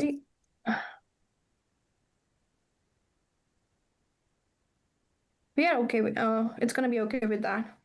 okay, because we have the findings in the record. Yeah. Okay. Yep. For the decision. All right. Any other comments from any public comment? Any comments from members of the public that might still be on? No. Okay. I don't think we need a site walk for this. Sounds like everybody's good. No public comments. I don't see anybody. So for members of the board, sounds like we're ready to with the findings that we just as we just modified them. So I will start reading those. If anybody has objections on the board, please speak up as I go. 2.7. So proposed findings. The proposed project involves the removal of two sections of an existing stone wall along 27 Ash Street, removal of the concrete cap along the wall, and modification of the stairs, and construction of a new wall segment extended toward Catherine Drive, including reconstruction of the wall at the existing driveway opening. 2. No tree removals or pruning of the limbs over 5 inches in diameter are proposed as part of this application. 3. The proposed work conforms to the provisions of Chapter 160 of the Hopkinton General Bylaws, and all applicable criteria and standards set forth in Section 160-6 have been satisfied.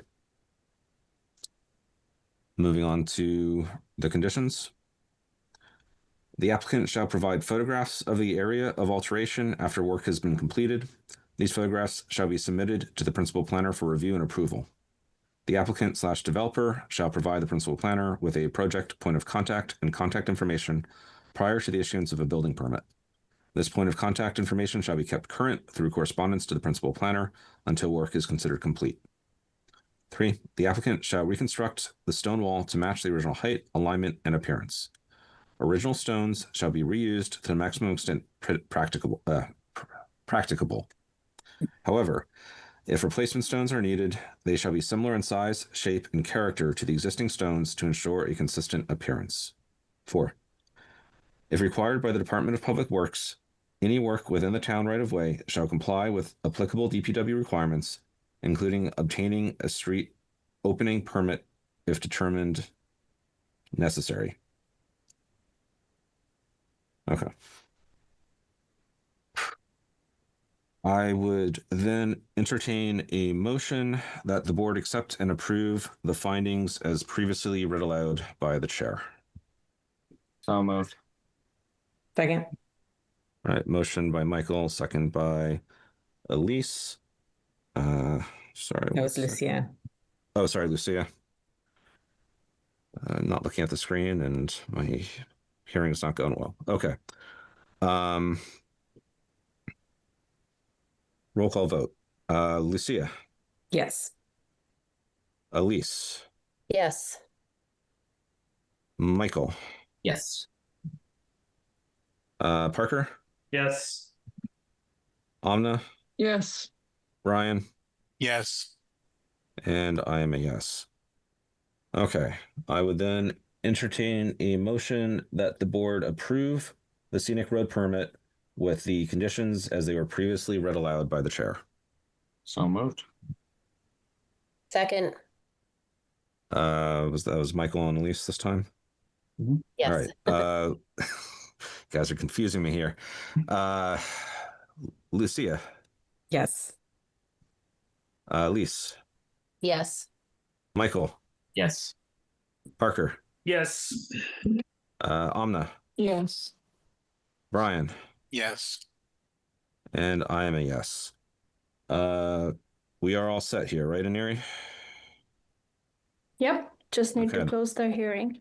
And I would entertain a motion to close the public hearing for 27 Ash Street, Scenic Road application, Brian Gassett Building Incorporated. Great. Moved. That was a motion by Michael. Second, anyone? Second. Second from Parker. Okay, Lucia, Yes. Elise, Yes. Michael, Yes. Parker, Yes. Amna, Yes. Brian, Yes. and I'm a yes. Okay, moving on. Thank you, Mr. Gassett. Thank you very much.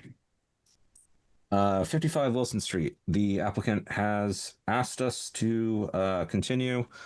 The decision is due on 8/3. Neri, where are we moving things to? August 31st. August 31st. Okay, so I would entertain a motion that the board continue the public hearings for 55 Wilson Street Eversource Stormwater Management Permit and 55 Wilson Street Eversource Earth Removal Permit to, I believe it's August 17th, right? And extend the decision deadline to August 31st.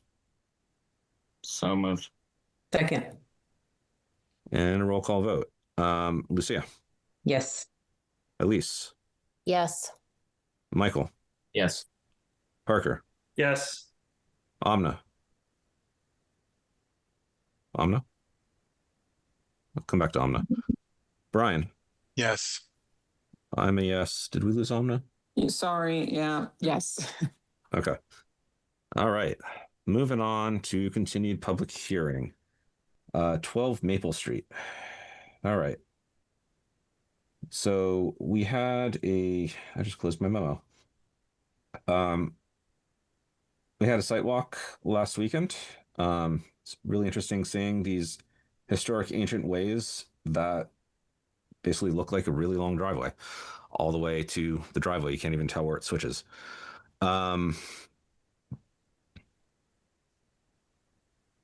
So I guess let's start with Aneri, anything that's changed from staff point of view? No, no Okay. additional comment, no additional changes. And for the applicant, do you have anything, any updates or anything that you want to add at the start of at the start? No, I don't think so. We had a good site walk and I think it was pretty clear. Happy to answer any more questions. Okay. And everybody's signed their document from last week that's here, right? So we've got Peter is not eligible at all now, right? Because he's going to have missed twice. Okay. And so that gives us how many people do we have here? 7. 1, 2, we have 7. 7 people are eligible. Okay.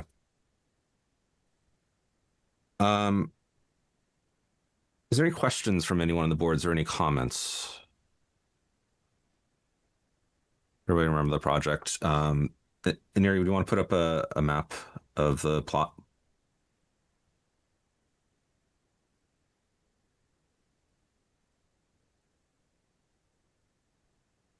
And the fire department's approved the current proposal, is that right? I remember they had some questions about just making sure that it supported the fire trucks, and I want to make sure that there was no open questions on any of that. No additional question from fire Okay. on the current plan. Where is the, okay. So update.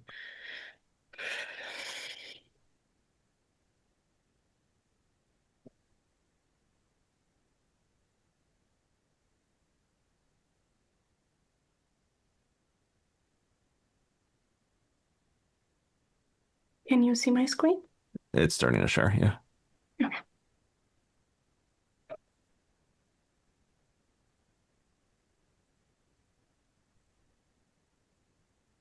So the one thing that I know this came up last meeting, I think Brian asked about it, was where the road ends. It was really interesting on the site walk that it just looks like the road and the driveway are just continuing. And so it is an interesting situation, and I do look forward to the turnaround that's being shown there. The fire access looks like it would make life a lot easier to turn around in the future. Any questions from anyone on the board, or any about either the special permit or the frontage waiver? Yeah, for the chair. Yeah, Brian? Yeah, so I was the one that asked where Maple Street Extension actually stops. So what's beyond that will be driveway, and that's where the current older building is. Is that correct? Yeah, so it goes right into a driveway it's the same width as the road ends, and it goes basically to the paper road, more or less. It goes to the end of the lot line. So they're looking at that spot on the screen now, so that large rectangular area that seems to extend off the end of Maple Street Extension. Is that part of one of these two subdivision properties, or who owns that? Mr. Connors. An old parcel. Yeah, it is an old parcel that needs a action to quiet title. At some point in the near future, that will become part of the lot that has the historic structure. Back in 1888, it wasn't noted through the title from there forward that it was actually sold from the lot on the right to the land that encompasses both the house and the new proposed lot. So the first thing is that has been used for well over 100 years as the driveway and access for the existing historic structure. And the second thing is the action to quiet title is a long and lengthy process, but ultimately that will be finalized, and that will become part of the lot that has the historic structure. Since we did the survey work out there, Mr. D'Angelo has paved from the edge of what we show as Maple Street Extension, ending at the terminus of Maple Street Extension, all the way to the house. So that has previously been gravel, and now it's paved. I had not known that in the last intervening year or so. So I'm just, because I'm the newest member to this board, so I get to ask the crazy questions or the innocent ones, whichever way you want to look at it. So the lot 2, right, after this subdivision, it's not going to be bordering on the street at all until this change. Am I correct? Brian, what do you mean by bordering on the street? Yeah, that would be correct. Okay. As a legal matter. As a legal matter, right. But there is pavement from Maple Street all the way down, is what you just told me. Yes. Yeah. All right. I just wanted to make sure that I understood what the legalities were and what we're being asked to do. Yeah, so that's why there's a zero frontage waiver attached to this, and what ZBA has already given a variance on. And ZBA has already looked at this and they're clear? They're good on this? Yes. Okay, thank you. Conservation. I appreciate that. Thank you. All right. If there aren't current questions from the board, it might help speed up discussion to get a feel for where people are. So if we can go around and, for sake of a straw poll, just whether you are currently leaning in favor of both the permit and the frontage waiver, or have concerns with one or the other, or both. Let's say, so if you are currently leaning towards approving both, let's just say aye or yes, and otherwise state that which one you've got a concern with, or just say that you've got concerns. Okay. Lucia, how are you feeling? Yes. Elise? Yes. Michael? Caveating it with I'm going heavily off what I watched last time. Yes. Okay. Parker? I say ship it. Yes. Amna? Yes. Brian? Yeah, yes. Okay, so it sounds like nobody really has concerns with this one. So should we, I think we're not waiting on anything, right? This is, and we've got findings and conditions that are set then. Okay. Any public comments while we're here, I suppose? Give everybody a moment. Nope. Okay, so I will read the findings and then I will read the conditions. 1 second. Okay. Proposed findings. All right, we've Through got. the chair. Yep. Um, Aneri? through the chair. Sorry. Aneri? Board also need to vote on waiver. Hello. Thank you. Through the chair. Waiver. Yeah. Yep. Yes. All right, let's do that first. So the applicant had asked for a waiver of the applicant fee because we don't have an applicant on this project. So I would entertain a motion that the board approve the waiver of the consultant review fee. I think that's the appropriate motion here. So moved. Second. All right, so motion by Lucia, second by Michael. Lucia? Yes. Elise? Yes. Michael? Yes. Parker? Yes. Amna? Yes. Brian? Yes. And I am a yes. All right, moving on to the findings. And I believe the first one we've got is page 23 of our packet. So make sure that I read all of these. All right. Special permit with lots with historic structures. The lot to be created will contain an historic structure as determined by the Hopkinton Historical Commission on April 7, 2026, which found that the existing dwelling has significant historical value and is eligible for the lots with historic structures bylaw. The historic structure will remain in its present location and will be preserved substantially as shown on the site plan dated July 31st, 2024, last revised December 15th, 2025. The criteria of section 210-117.2A have been satisfied, including that the lot is being created in connection with a residential A&R/subdivision process and that the historic structure will remain in place as part of the development. The proposed lot configuration and preservation of the historic structure are in harmony with the general purpose and intent of 210-117.2, which encourages preservation of historic significant structures while allowing reasonable residential use. All applicable criteria and standards set forth in the zoning bylaw have been satisfied, and granting the special permit will be in harmony with the general purpose and intent of the zoning bylaw. I'll go on to the conditions for the special permit. The historic structure shall be preserved substantially as shown on the site plan dated July 31st, 2024, last revised December 15th, 2025, and shall remain in its present location unless otherwise approved by the planning board.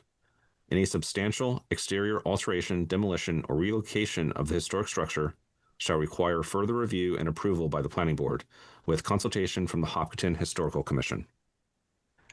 If required by the planning board under 210-117.2b, an historic preservation restriction acceptable to town council shall be recorded at the South Middlesex Registry of Deeds with proof of recording provided to the Director of Municipal Inspections.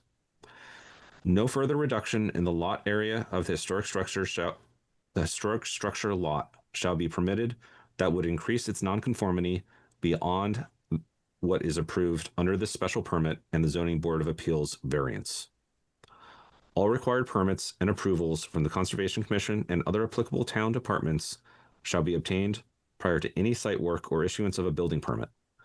If such approvals require revisions to the plans, the applicant shall submit updated plans to the planning board for review to confirm consistency with the special permit.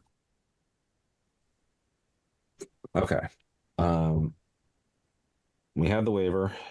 So I would entertain, let's do the special permit first, and then we'll go over to the frontage waiver. I would entertain a motion that the board accept and approve the findings for the special permit for lots with historic structures as previously read aloud by the chair. So moved.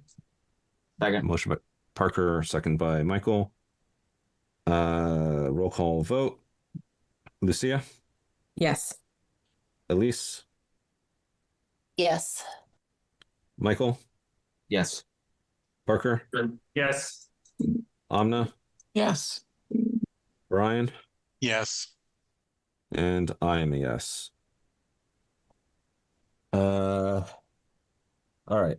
So that passes. And then I would entertain a motion that the board approve the special permit for lots with historic structures with the conditions as previously read aloud by the chair.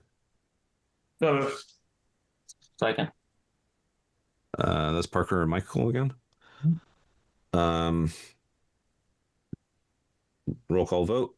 Lucia, Yes. Elise, Yes. Michael, Yes. Parker, Yes. Amna, Yes. Brian, Yes. and I am a yes. Okay, moving on to the waiver.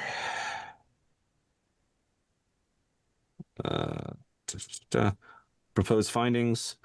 The applicant has requested a waiver of the frontage requirement under MGL C Chapter 41, Section 81R for both lots shown on the plan submitted with the Form N application.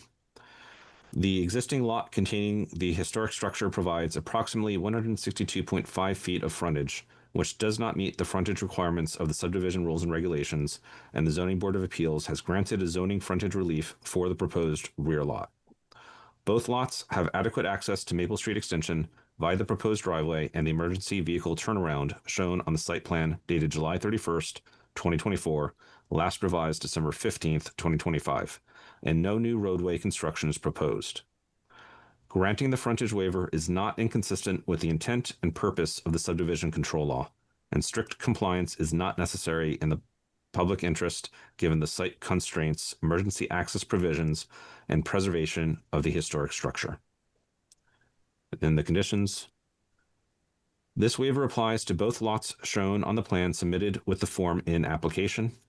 The emergency vehicle turnaround shall be constructed as shown on the site plan dated July 31st, 2024, last revised December 15th, 2025, including required signage, snow removal provisions, and certification by a registered design professional confirming load-bearing capacity.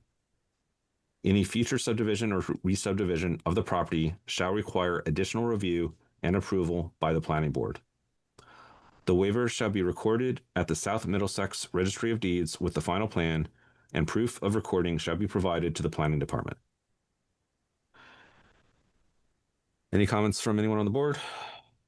Otherwise, I would entertain a motion that the board accept and approve the findings for the frontage waiver as previously read aloud by the chair. So moved. Second. Michael made the motion, and I think Lucia was slightly faster than Parker on the second. So I'll do roll call vote. Lucia, Yes. Elise, Yes. Michael, Yes. Parker, Yes. Peter. Oh, Peter's not here. Amna, Yes. Brian, Yes. and I'm a yes. Okay. And then I would entertain a motion that the board approve the frontage waiver under MGL Chapter 41, Section 81R with the conditions as previously read aloud by the chair. So moved. Second. Michael and Lucia again. Lucia, Yes. Elise, Yes. Michael, Yes. Parker, Yes. Amna, Yes. Brian, Yes. and I am also a yes.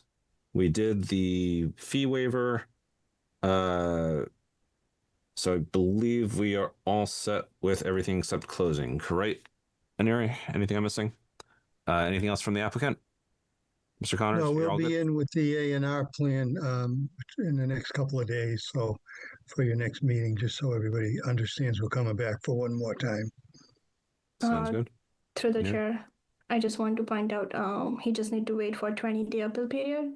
So, I mean, Next maybe, meeting's the yeah. 17th of August, so. So I think it will be good for August 17th, depends upon when I'm able to file the decision, but I will let you know. Thank you. Yeah, has to be outside the appeals window. Yeah. All right. Then I would entertain a motion to close the public hearing for public hearings for I just scrolled off.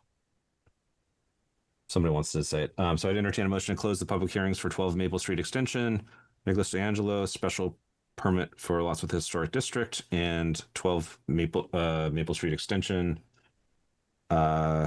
Street Extension, Nicholas D'Angelo, Frontage waiver. frontage waiver. Yeah, I wrote the same thing. So twice. moved. Thank you. All right. Motion by Lucia, second by Michael. Lucia, Yes. Elise, Yes. Michael, Yes. Parker, Yes. Amna, Yes. Brian, Yes. and I am a yes. All right. We have a new public hearing. Thank you. Good night. Thank you, Mr. Connors. So I would entertain a motion to open the new public hearing for 1 Briarcliff Drive, Anil Desapati. I apologize. Minor site plan. So moved. Second. Roll call vote. Lucia Lopez, Yes. Elise Milowski. Yes. I don't know why I started doing last names on this one. It's throwing me for a loop. Michael King. Yes. Parker Happ. Yes. Amna Dewan. Yes. Brian Johnson. Yes. Matthew Ronca is a yes. Okay. All right. Do we have the applicant on? Yes. Mr. Despati, do you want to give us an overview of the project? Sure. So good evening, everyone, first of all. So this is for Sunshine Preschool, and we are proposing a single-story addition of approximately 900 square feet to the right side of our existing building. The addition will include a new open classroom for free play and enrichment activities, a half bath with laundry, small office, and a storage room. The purpose is purely to improve the quality of our program for our current children. So it gives them like more indoor space, especially during the New England winters. There is no change to enrollment, no change to staffing, no change to traffic, or no change in like any increase in the capacity or any of that line. And the project has been designed to comply with all the Residence B district setback requirements, and our lot coverage comes in at 7.1%, very well under 25% maximum. So I appeared before the design review board last week, I think on July 14th, and received approval with 3 conditions: adding shutters to the windows, limiting paving to the only like walkway, and then adding front landscaping, and which we already like incorporated into the plan. But I have a like request on one of those 3 conditions. But I'll let you finish before I tell that out. Okay. Anira, do you have a staff report? Yes. As applicant mentioned, basically he's just proposing addition to the existing building. It's everything in the current setbacks requirement, and they been through design review board. They recommend 3 stuff. One is to install of the shutter at the front of the addition of the landscape, which applicant already mentioned that he wants to ask a question to a board. And the third is limitation of payment to the walkway leading to the front entrance. He already sent revised plan, which I uploaded on folder also from health department and building department. They are good. There are a couple of questions, but that will not stop planning board to review or approve minor site plan, because that will trigger before the building permit application. So health department already reviewed. They have a couple of questions, but as I mentioned, it's gonna be before building department permit. Thank you. Mr. Destefani, what was the question you had for the board? Yeah, so one of the recommendations is to add landscaping. So our request is like our goal is to provide enough space for children and parents to walk towards the door. And if you don't mind, like, can I share the screen, or if you want to share the screen, just want to show the picture so everyone. Yeah, you can share the screen. You can just request me. Sure. Give me 1 second. Let me open this and I'm gonna share, send request. And yep. Oh, can you see the screen? Can you see the building? Just want to make sure. Cool. All right. So the only request is the landscaping right next to the new building, proposed building. I want to like waive that requirement because it gives more space for kids and parents to walk to their door. And because we have already landscaping here on the like green grass and everything towards the slope, that part is already invisible. No one notices that. So I would like to request to waive that requirement to add this landscaping. But for everyone, like this is the existing building on the left side. The 1-story building is the new addition.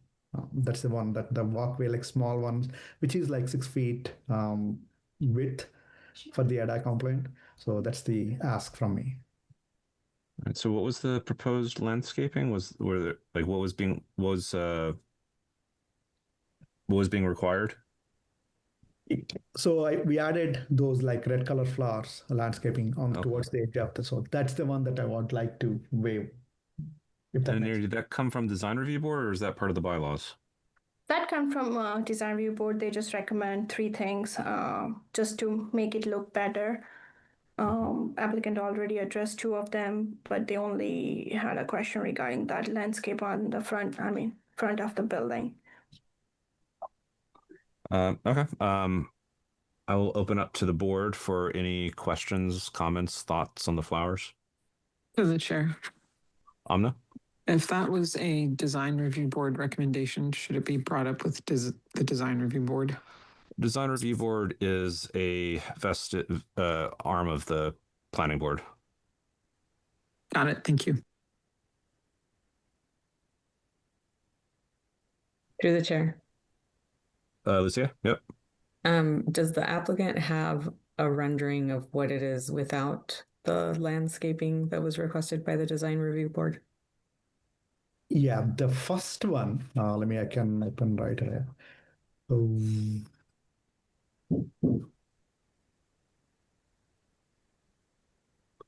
Oops, not that. Sorry. So originally is the plain building and entire pavement with no green, like the existing condition is we already have the slope. So we thought we pave everything and make it parking. But as for design review recommendation, we're not changing any of that. We're only adding the just small pave, like walkway to the new building. So that's the difference. But now I want to remove those red flowers. We still have all the green landscape, slope, and everything will be untouched. The only thing is the flowers part. We want opposed to, sorry, which one is this? Like, it doesn't have any landscaping earlier, no shutters. So now we added everything. But now I want to revise that part, if that makes sense. And you know if they had any specific comments on the flowers specifically, or was it just part of a kind of beautification part? Like I understand the grass versus the pavement, but yeah, just a part of beautification. Okay. Can you hear me? Yep. Okay, yeah. They just recommend as a part of beautification, nothing based on the minor site plan requirements. Okay. Brian, did you have a comment? Yeah, so what they recommended that you're asking not to implement is the flowers in front of the extension of the building. Do I have that correct? Yeah, two parts. One is the grass, the landscaping here, and the flowers too. That's the one that we understood as per the And if the recommendation. grass is not there, what would be there in its place? Oh, pavement. Well, I think we're proposing to use the grass now. Yeah. Right? You're not removing the grass. We're not going to remove the grass. The grass is going to stay there.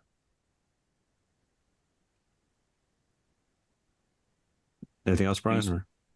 No, it just doesn't, I mean, I'm not sure I have a strong opinion one way or the other, but it doesn't seem like the flowers are that big a deal to leave in.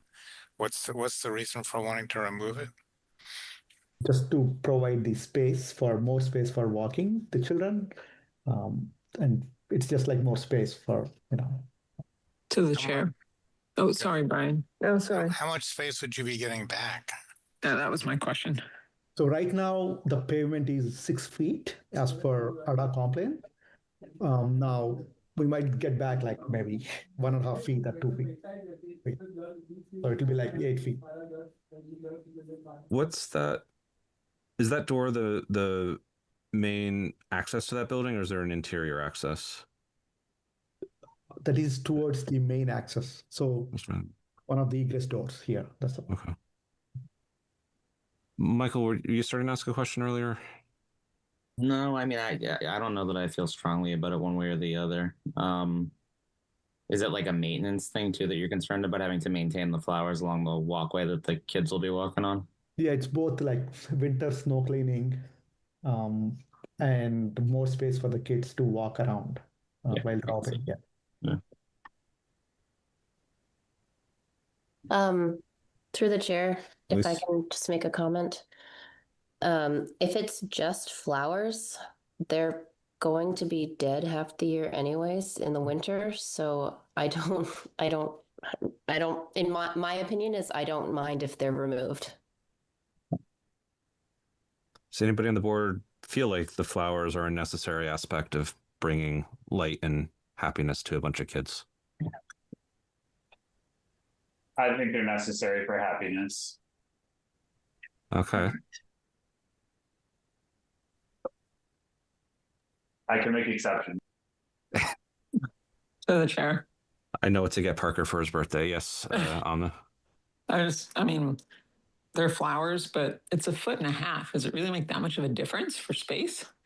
I mean, if the design review board recommended it and they think it's important, and is it really 1.5 feet? Can a child fit in 1.5 feet? I don't know. All right. Should we just do a quick stroll poll and figure out how we all feel about flowers? Either we feel like we should keep the requirement or don't feel strongly about it. I assume nobody wants to actively get rid of it. Lucia, how do you feel? I like flowers, but I would be in favor of waiving the requirement. Elise? I'm in favor of waiving the requirement. Michael? Yeah, it's subjective. I would waive it. Amna? Sorry. I like flowers. I'd keep them. Parker? So let's help this guy out. He's trying to teach the kids. We can waive him. Brian? I mean, it's not providing any functional, so I'm not sure I really want to have a strong opinion. I kind of like the idea of something decorative along there, but I'm not wedded to flowers, so I guess I don't have a strong opinion. Number of times I remember my 3-year-olds walking through plantings. I'm fine waiving it as a board. I think that's the general feeling of the board. Sorry, Amna. Parker. Any other comments from the board? Does anybody feel like we need to see this piece of land, or this seems like the drawing is pretty good at describing it?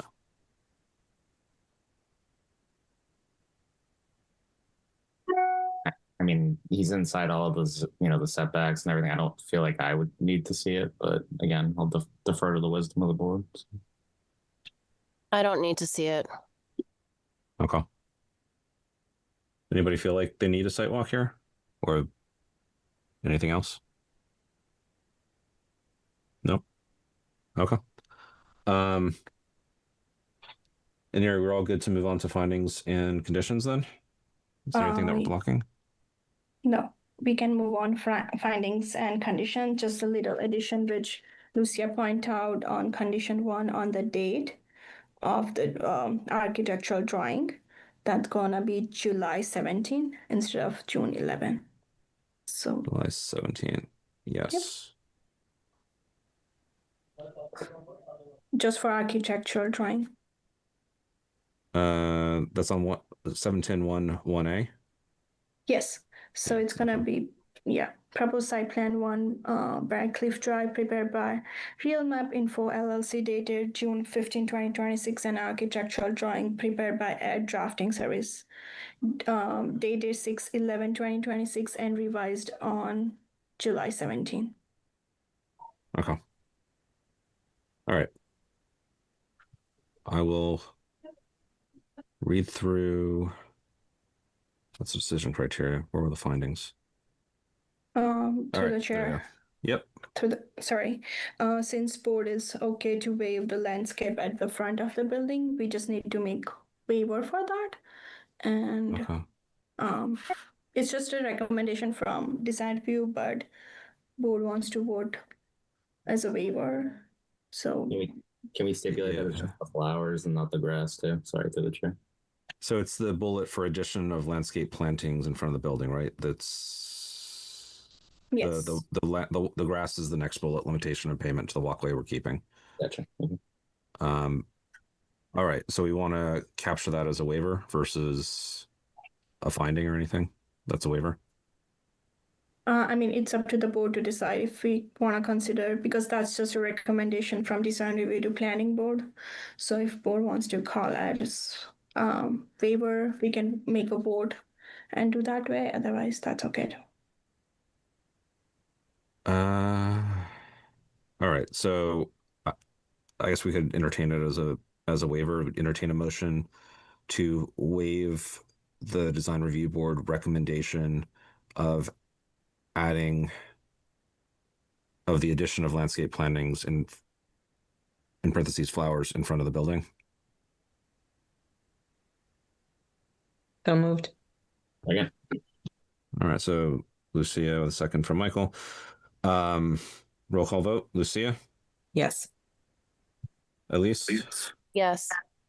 Michael? Yes. Parker? Yes. Amna? Yes. Brian? Yes. And I'm a yes. All right. Then on to the findings and then on to the conditions. Okay. And the findings then are, I just had it, 791. The proposed minor project site plan meets the applicable site plan standards set forth in 210-136.1 of the zoning bylaws. The project consists of a small single-story building addition to an existing licensed preschool and does not alter the driveway, curb cut, parking layout, circulation pattern, or screening.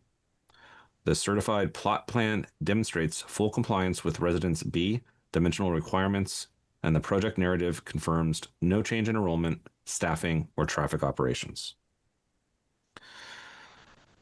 Okay, and then proposed conditions. Administrative pre-construction. 1. The proposed development shall be constructed as depicted on and consistent with the approved materials, unless these materials are required to be amended or modified as part of the decision, which includes A. Plans entitled Proposed Site Plan 1 Briarcliff Drive, prepared by Real Map Info LLC, dated 6/15/2026, and architectural drawings prepared by EAD Drafting Services, dated 7/17/2026. The Director of Municipal Inspections inspects projects under construction for compliance with the approved decision of site plan review. This includes the driveway/roadway and infrastructure construction shown on the plan, if applicable. If the Director of Municipal Inspections determines at any time before or during construction that a registered professional engineer or other such outside professional is required to assist with the inspections of the stormwater management system or any other component of the site plan, the applicant shall be responsible for the cost of those inspections. 3. The applicant/developer shall provide the principal planner with a project point of contact and contact information prior to the issuance of a building permit. The point of contact information shall be kept current through correspondence to the principal planner until the final certificate of occupancy is issued or construction is otherwise considered complete. 4. A completed, signed construction management plan shall be submitted to the planning board prior to the commencement of any site work. The applicant shall also submit a complete, final, revised plan set which incorporates all of the modifications made during the public hearing process and any required in this decision. 5. Given the limited scope of work and absence of new stormwater facilities, a long-term operation and maintenance plan is not required for this project. 6. A signed illicit discharge statement shall be provided to the planning board prior to construction. 7. The planning board shall receive a sign-off confirming that the site contractor and any major subcontractors have received the construction management plan prior to the commencement of any site work. Construction period. 8. All construction activities shall adhere to applicable local, state, and federal laws and regulations regarding noise, vibration, dust, sedimentation, and the use of interference with or blocking of town roads. 9. The applicant shall be responsible for mitigating all construction-related impacts, including erosion, siltation, and dust control. The applicant shall maintain all portions of any public way used for construction access free of soil, mud, or debris deposited due to use by construction vehicles associated with the project and shall regularly sweep such areas as directed by the Director of Municipal Inspections in consultation with the Department of Public Works Director. 10. The applicant shall regularly remove construction trash and debris from the site in accordance with good construction practice and the construction management plan. No tree stumps, demolition material, trash, or debris shall be burned or buried on the site. 11. If construction has not commenced within 3 years of the date of filing of the site plan decision with the town clerk, approval shall be automatically rescinded unless such time is extended by the board. For the purposes of this condition, the term commenced shall mean the commencement of site work. 12. Construction may occur only between the hours of 7 a.m. and 7 p.m. Monday through Friday, and Saturday between 8 a.m. and 4 p.m. pursuant to Chapter 141, Article 1 of the Town of Hopkinton General Bylaws. 13. Erosion and sedimentation control measures shall be implemented during the construction period in accordance with the approved site plan and the construction management plan. If they are found to be inadequate, the applicant shall immediately correct any deficiencies. Post-construction/ongoing. 14. All exterior lighting within the development project, whether shown on the approved site plan or required by the Massachusetts State Building Code, shall be shielded, directed downward and not upward or outward, and shall not spill onto adjacent property. No new exterior lighting is proposed. Any lighting required by the building code shall comply with 210-136.1. 15. All fixed mechanical equipment on the site shall be screened from the view from the ground. Such screening shall be sufficient in the opinion of the Director of Municipal Inspections. 16. The applicant shall submit final as-built plans to the planning board prior to the issuance of a certificate of occupancy.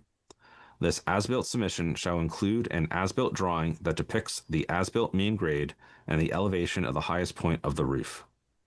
The plan shall be stamped by a registered land surveyor. 17.